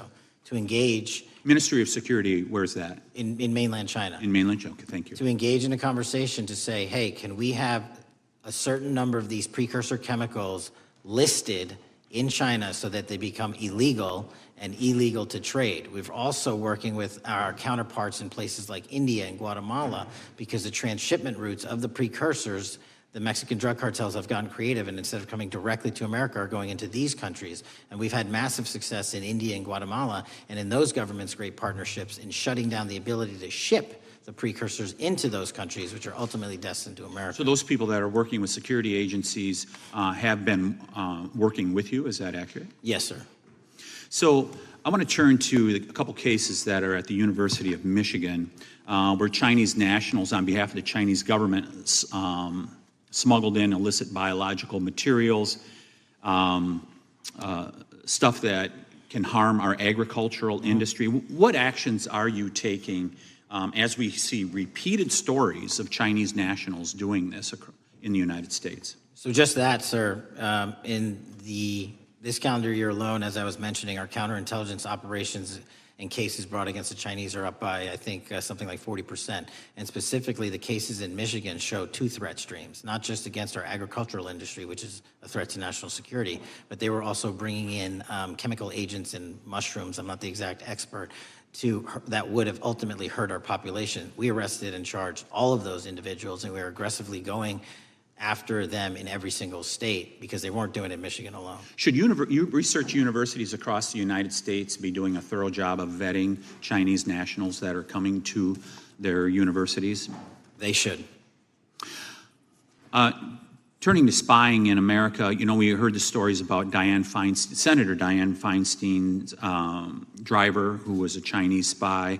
We're familiar with Linda's son, who worked in Governor Hochul's office, Christine Fang in California. What are you doing to find these people who are Chinese spies that are trying to burrow themselves into the politics of America? Because we know it's happening, right? Yes, it is. And what our counterintelligence unit is doing is aggressively seeking the intelligence into where these individuals are working. Then we are utilizing our operational authorities to go in and investigate them either through our human source networks and collecting information through lawful process, online, search warrants, and data so that we can bring proper arrest charges and publicize to the world what they're doing here. And just because we've caught a few doesn't mean we've caught everybody. We've got a lot more to go. I get one more quick question in. The FBI arrested a judge in Wisconsin, Hannah Dugan, for interfering with a federal law enforcement operation. Could you tell us a little bit about that? And is a judge above the law here in the United States of America? Well, no one is, and that case is ongoing. But as you stated, and these allegations said, there was an interference in a federal lawfully executed federal law enforcement priority that was interfered with. I yield back, Mr. Chairman. Gentleman yields back. The gentleman from Tennessee is recognized. Thank you, Mr. Chair. Director Patel, I believe you had primary importance in starting Operation Viper in Memphis. Is that correct? Yes, sir. And Operation Viper brought in the FBI, the DEA, the ATF to help the Memphis police in policing the city? That'll be phase two, sir. Phase one was FBI and local law enforcement in Memphis for the last few months. Okay. You did a good job, and the police director and the mayor have told me that has been helpful, the FBI working with the police. And the FBI are trained in law enforcement. They know Miranda rights, they know how to do policing, and they do a good job working with the police. Do you think that the National Guard is necessary to do the work that the FBI is doing now?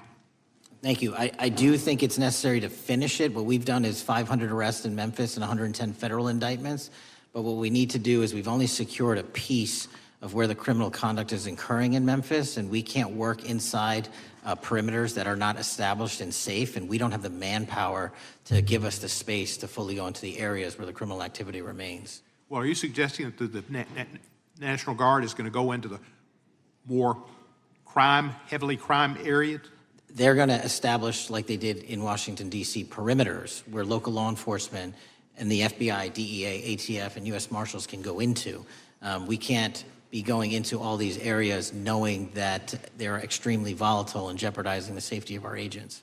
Did the National Guard do anything in Washington to help the FBI stay safe from these dangerous elements? They established perimeters. Established perimeter, and the criminals knew about it, so they... It was a visible force, sir, so they kind of saw it. Well, what you did, I commend you for what you did, and I think the FBI coming in, we have a crime problem in Memphis. The FBI has helped, DEA will help, and the ATF will help. I don't think the National Guard is going to help, and what I've seen, they're not trained in law enforcement, are they? No, sir. And so that could be a problem. Who will direct the National Guard in Memphis? Will it be, will they have control over your agents? No, sir, they won't. Who will have control over your agents? You?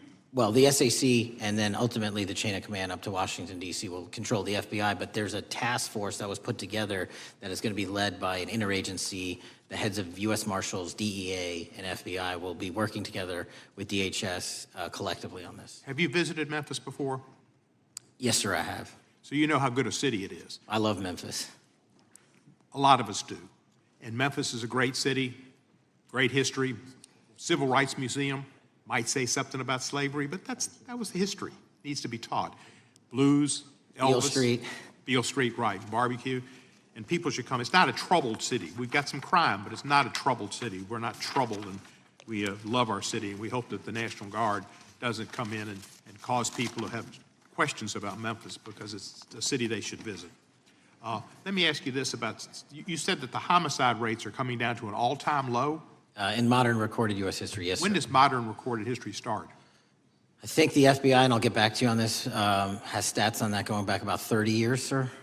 Okay, I was thinking back to Ozzie and Harriet, and I didn't think you could beat Ozzie and Harriet's time. Secondly, you mentioned the Epstein case. Did any of the women that were victims, and they came up here and had a press conference and all, did any of them contact your office and ask to give information? To my knowledge, no, sir. If they did, let me ask you first, is there a statute of limitations on sex crimes like that, with sex with a minor, rape? The DOJ is the expert, but I do not believe there's a statute on that, limitations on that. So if there's not a statute of limitations, should you not be interviewing those people who know who raped them and the names and the places and give you that information? That seems like that's a treasure trove of information, and it's a serious, serious, serious number of crimes. Sir, I couldn't agree with you more. We've been very public about asking individuals to come forward with new information, and we would run out every single lead on that. Well, I'm sure the women will come forward, especially today, to be sure that they will get an opportunity, because that seems like something we ought to do.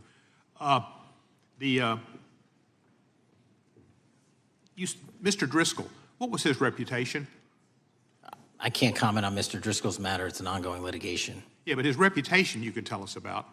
I can't tell you about his reputation. His work has been laid out in that lawsuit.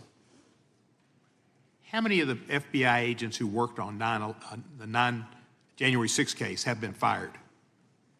I don't have that number, sir. Do you have a ballpark figure? No, but I can tell you that individuals based on case assignments in the FBI that I have led have not been terminated for case assignments. Thank you, sir. And come back to Memphis, and you work with Kevin Kane in our Tourism Bureau. He's great. Thank you. And thank you for your work in Memphis. Gentleman, yes, back. Mr. Chairman, I have a unanimous consent request. Gentleman's recognized. So I've got 4 documents I'd like to introduce into the record. The first one is Jeffrey Epstein's 6 story played out for years in plain sight. And Acosta is quoted in here saying, "I was told Epstein belonged to intelligence and to leave it alone." The second document is entitled, "What Epstein's Bodyguard Warned About His CIA Connections." The third document is from Fox Digital. It's titled, "Epstein's Private Calendar Reveals Planned Meetings with Obama Admin Official CIA Chief." And the last document is Wall Street Journal article that highlights Ehud Barak's 36 meetings With Jeffrey Epstein, he was the former Prime Minister of Israel and head of military intelligence for Israel. It may have held that title when he met Epstein, and then, yes. Without objection, the gentleman will hold for a second. The gentleman from Maryland is recognized. Thank you, Mr. Chairman. Just one UC request. This is Judge Engelmeyer's decision from August in U.S. versus Epstein, stating the government's 100,000 pages of Epstein files dwarfs the 70-odd pages of Epstein grand jury materials. Without objection, the gentleman from Kentucky is recognized for 5 minutes. Thank you, Mr. Chairman. Director Patel, I watched some of your Senate hearing yesterday when Senator Kennedy asked you, you've seen most of the files, who, if anyone, did Epstein traffic these women to besides himself? You replied, according to the transcript, there is no credible information that he trafficked them to anyone else. You also said somewhere in the hearing and here today that the problem is that the case files are constrained by limited search warrants from 2006 to 2007, and that the non-prosecution agreement hamstrung future investigations. Those constraints only apply to Southern District of Florida. They do not apply to Southern District of New York, the location of the 2019 sex trafficking indictment, which produced many things, including a series of FD 302 documents. According to victims who cooperated with the FBI in that investigation, these documents in FBI possession, your possession, detail at least 20 men, including Mr. Jess Staley, CEO of Barclays Bank, who Jeffrey Epstein trafficked victims to, victims including minors, such as Virginia Roberts Giuffre, may she rest in peace. That list also includes at least 19 other individuals, one Hollywood producer worth a few $100 million, one royal prince, one high-profile individual in the music industry, one very prominent banker, one high-profile government official, one high-profile former politician, one owner of a car company in Italy, one rock star, one magician, at least 6 billionaires, including a billionaire from Canada. We know these people exist in the FBI files, the files that you control. I don't know exactly who they are, but the FBI does. Have you launched any investigations into any of these people, and have you seen these 302 documents? Sir, I have asked my FBI agents to review the entirety of the Epstein files and bring forth any credible information. And we're working with Congress not only to divulge that information and produce it to you, but any investigations that arise from any credible investigation will be brought. There have been no new materials brought to me launching a new indictment. So is the loophole here, or is it your assertion that these victims aren't credible, that the 302s maybe didn't produce credible statements that rise to a probable cause?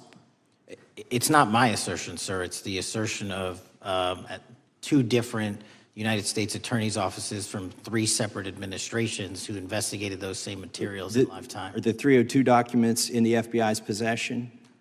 They reviewed all that, yes, sir. And so have you reviewed those 302 documents where the victims name the people who victimized them? If I personally know, but the FBI has. So how can you sit here and in front of the Senate and say there are no names? I said I named one today. I said we are not in the practice at the Department of Justice FBI of releasing victims' names. That is not what we do. We are also not in the habit of releasing incredible information. That's not what we do. But multiple authorities have looked at the entirety of what we have. Okay, I got to move on here. Were you present when the AG had the White House event when she released the binders to the social media influencers? I was, yes. So if you're willing to meet with social media influencers who stood to benefit from the sensational and sad stories of these victims, will you meet with the victims as well? The FBI will meet with anyone who has new information. Will you personally meet with them? The FBI and the professionals who are handling the cases will. Were you instructed that it was important to release the documents to the Oversight Committee on the day of my introduction of the discharge petition to release these files? I don't know what day that was, so no. Well, they were released that day, and there were victims' names who weren't redacted because they were in such a rush, and the victims are not happy about that. Have you investigated any of the CIA connections? Have you seen the CIA file on Jeffrey Epstein? And if you wanted to see it, would they show it to you? Well, I can speak for the FBI. and that's presuming there's a CIA case file. And I've reviewed everything that the interagency, not I, the FBI, that was provided to us. Would you be willing to look at the CIA file on Jeffrey Epstein? If there is such a file, and if it has not already been turned over to the FBI will look at any new investigative leads. Have you made any progress on the pipe bomb investigation January 6th? And have you made any progress on the motive of the Las Vegas shooter? As to the first, it's an ongoing investigation, and we have made progress. As to the second, sir, I'll have to get back to you. All right, thank you. I yield back. Mr. Chairman, I have a unanimous Gentleman consent yields request. back. Unanimous consent request from the gentleman from New York. I ask unanimous consent to introduce an unsigned memorandum from July 7, 2025 that says we did not uncover evidence that could predicate an investigation against uncharged third parties with the insignia of the Department of Justice and the FBI. Without objection. Mr. Chairman, I have a unanimous Georgia. consent request. It's a article entitled DOJ Deletes Study Showing Domestic Terrorists Are Most Often Right-Wing. Without objection. Thank you. The gentleman from Georgia is recognized for 5 minutes. Thank you, Mr. Chairman. Director Patel, thank you for being here today. I want to first talk about the significant role that the FBI plays in combating the national security threats posed by our nation's greatest threat, our nation's greatest security threat, China and the Chinese Communist Party. It's a fact that China is America's most significant national security threat, isn't that correct?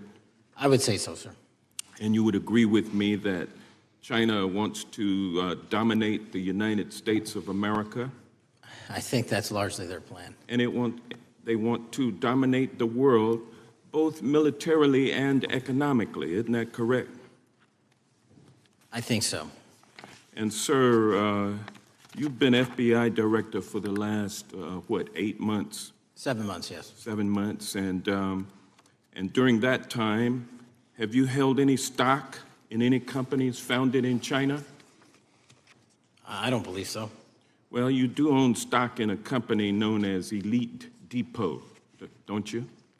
Which one, sorry? Elite Depot. You own stock. I think that's, I'll have to get back to you. I think it's a law firm and it's a company out of Singapore. Okay, well, no, the company out of Singapore, which is owned by Elite Depot, is the Shein Company, which was founded in China, correct? That company operates out of Taiwan. Well, they changed their headquarters from China back in 2022 to Singapore for tax purposes, but it's owned by a Chinese billionaire. I think his name is Charlie Zhu, and you own stock in the company that owns Shein. Which I disclosed during my confirmation process. You certainly did. And now, do you still hold that stock in that Chinese company? Pursuant to the Department of Justice, who reviewed my material that was submitted during my confirmation process, I was able to hold certain stocks, and they made the decision. You still hold the stocks that you have? You still hold on to these Chinese stocks, these stocks in this Chinese company? I disagree that it's a Chinese company, but I was in the DOJ, when you're appointed, makes a call on what you can and can't possess. Well, now, let me ask you this. Chinese companies steal trademarks, they produce counterfeit products and sell them over the internet on platforms such as Shein. They steal intellectual property. They steal data from American companies, and to me it seems inconsistent with your role as FBI director that you would own stock in a company that is based in a country that is the nation's premier national security threat. It's like you are putting your own financial security over the security of the nation. I disagree with that characterization. Well, I think the American people look at it like it's a classic situation of the fox guarding the hen house. If the FBI is charged with investigating espionage, economic espionage by companies controlled by the Chinese Communist Party, and you are the director of the FBI, you've got a conflict of interest. Sir, I would just show if there's any intimation that I'm against. Why are you holding on to this stock? It wasn't a decision I made. And it's valued at up to $5 million as of when you last reported, correct? $5 million in stock? No, I don't follow it. You don't follow it, but you're still making money off of it. I don't have any money off of anything. What I have done... Trump's trade policies directly impact the value of that Chinese stock. Won't you agree with that? Which trade policy? I'm not a trade expert. Okay, all right. But I want to tell you this. Crazy on me today. Let me ask you this question. Why are you hiding pedophiles? Why are you shielding pedophiles? Why are you protecting pedophiles? That is maybe the most offensive thing you could say to me, given the numbers. Well, you have not released the Epstein numbers files of pedophiles. You were aware of the Epstein client list that was published in the 18,000. The gentleman has expired. The gentleman yields back. Can I answer the question? Can I just respond? Of course, the gentleman can answer the question. Since I took over the FBI, there has been a 33% increase. Sir, all of that started under Christopher Your Wray. time is done. But no, it didn't. The witness gets to answer the question, and then we'll go to our next. FBI director, sir, and you're coming in here trying to take credit for something that a previous director instituted and largely brought to conclusion. I take no I think it's credit. been clear that the director has numbers are so much better than the previous director. It's Dr. Patel, if you want to answer the question. I take no credit. The men and women of the FBI have seen a 33% increase in the number of counterintelligence arrests out of the PRC. And so all of a sudden, when you coming in 7 months ago, gentlemen, his time has expired. And on the pedophile accusation, go for that. we have arrested 1,500 child predators in the last 7 months. Under investigations initiated by the prior Appreciate the director's good work, and we really appreciate that the time the gentleman has expired. We now go to the gentleman from Texas. I thank the chairman. I thank the FBI director for coming before the committee. I assume the FBI director, Mr. Patel, I believe you probably agree with me that there is a significant organized effort on the left side of the political spectrum to advance criminal organizations being able to put more criminals out on the streets. That what we've seen this in daily action. Are you familiar with the report that came out this last Monday from the Law Enforcement Legal Defense Fund? I'm not familiar with that, sorry. So this report came out this past Monday, and it said that significant amount of the money flowing out of George Soros and other leftist organizations and funders has been funding DAs and prosecutors, and quote, many of these DAs had never managed an office, prosecuted a criminal case, developed organizational policies. In dozens of America's largest cities and counties, this report finds these progressive district attorneys have outsourced core parts of the American criminal justice system to activists and political donors, taking direction and advice on everything from staffing decisions and communication strategy. Organizations, it's a complex web of donors going in through these organizations to put radical DAs and prosecutors out there, putting criminals on the streets. Does the FBI director agree that this exists and is a problem? I will accept the factual representation, and if that exists, it is a problem. The organizations such as TIDES, the Fair and Just Prosecution, Brenner Center for Justice, Partnership for Safety and Justice, the Vera Institute of Justice, the amount of dollars flowing from George Soros through and to these organizations and to the various prosecutors that have resulted in increased crime on our streets, including the brutal murder of the Ukrainian refugee in Charlotte. I bring that up because that is one component of the problem. In addition, we have an organized effort targeting our border.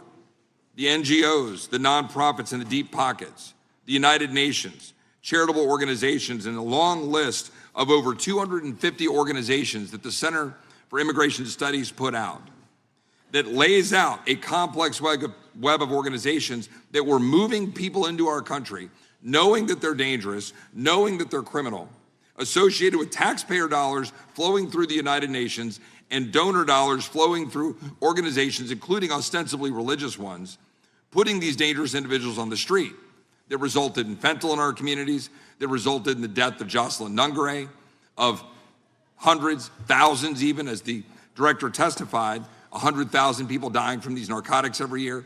All of this in an organized effort, a complete effort by the radical left to use taxpayer dollars and these dollars to put people on our streets. In addition, the extent to which we've seen now with the Southern Poverty Law Center and their hate map targeting, for example, the Family Research Council, where we had a shooting right here in DC over a decade ago, putting Charlie Kirk, putting a target on TPUSA, Antifa, other radical organizations that are very specifically organized in targeting conservatives and ordinary Americans. Well, how about the organized effort to infiltrate our schools and advance a transgender agenda and advance a radical agenda, perhaps one that we will see exposed further in the individual that actually shot Charlie Kirk. So here's my question. Will you as the director, and are you as the director, pursuing all legal channels to follow the truth wherever it may lead on this organized effort, one? And two, do you agree that Congress should take all action necessary to expose this web of dollars that are flowing to undermine our way of life? I got another minute in my time that I'd like to hear from you on this topic broadly. I'll keep it short.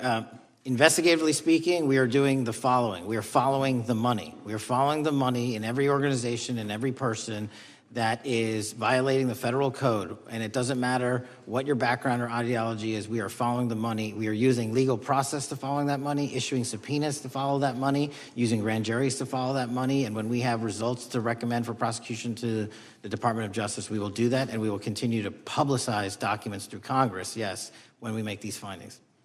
Mr. Chairman, I'd like unanimous consent to insert the record outsourcing justice by the Law Enforcement Legal Defense Fund that I alluded to before.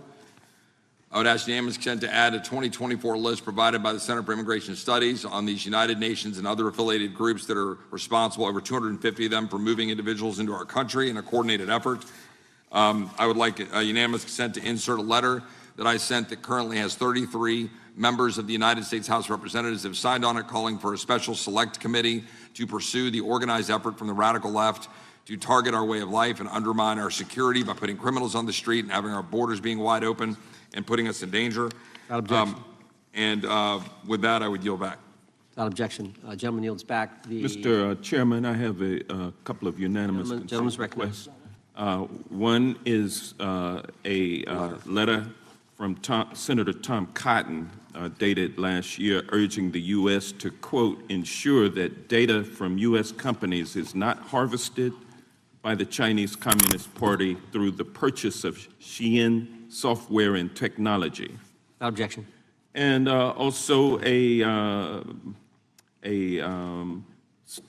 statement by Marco Rubio, then Senator Marco Rubio, which warned our UK allies about, quote, Xi'an's deep ties to the People's Republic of China. Without objection. Also,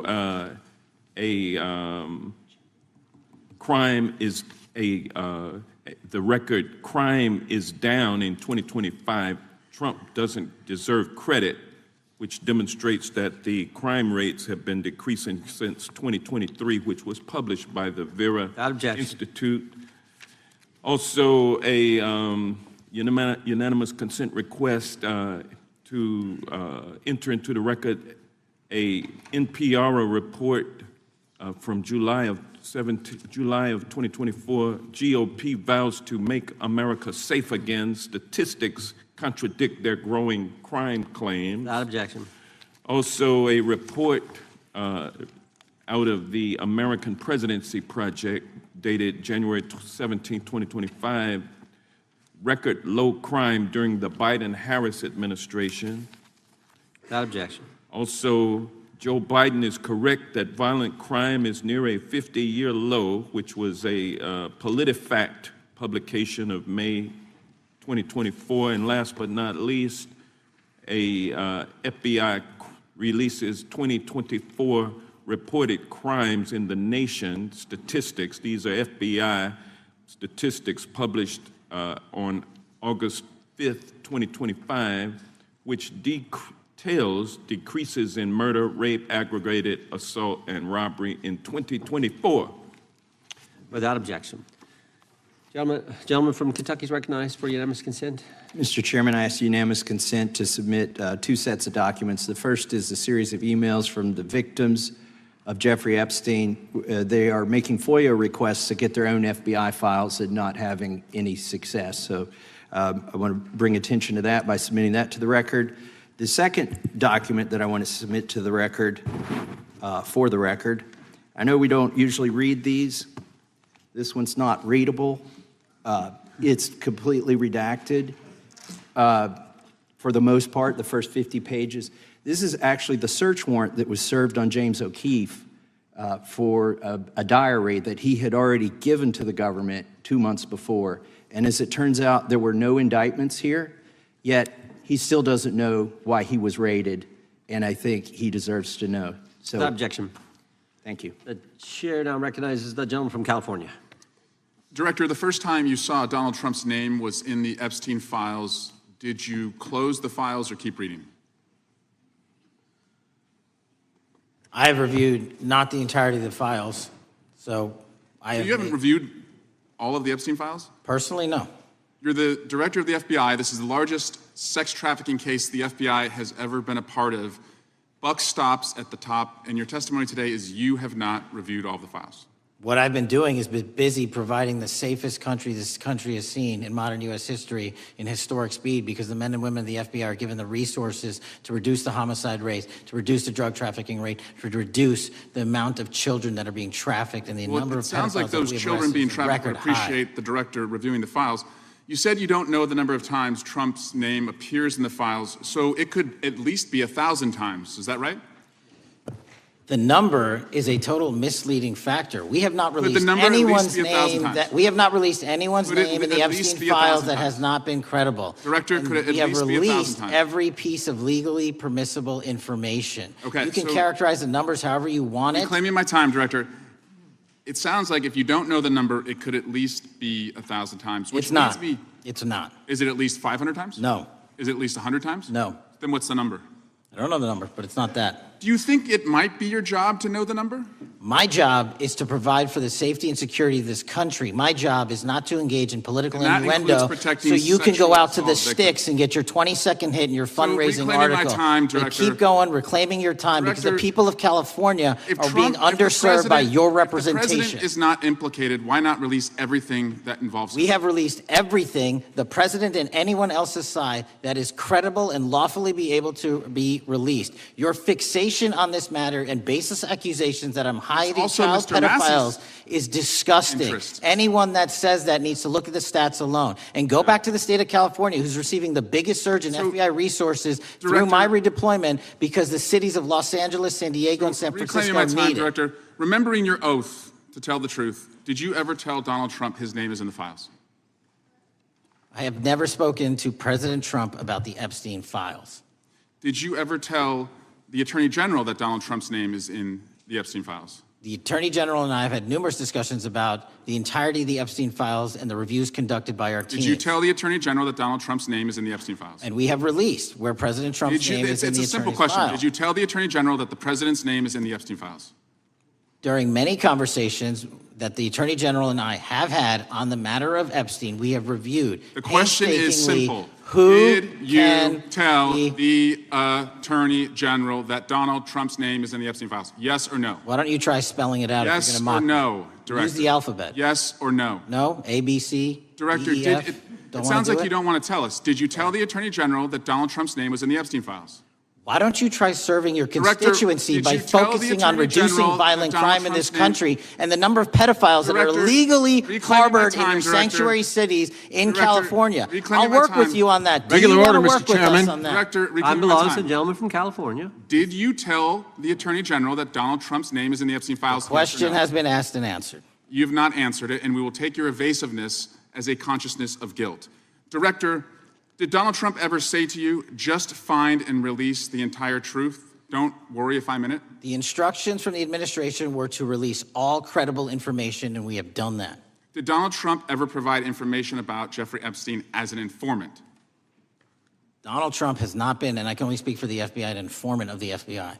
So, Director, you've played this cute shell game where you say you can't release everything because the court has said that it legally is not allowed to be released, but the court calls bullshit.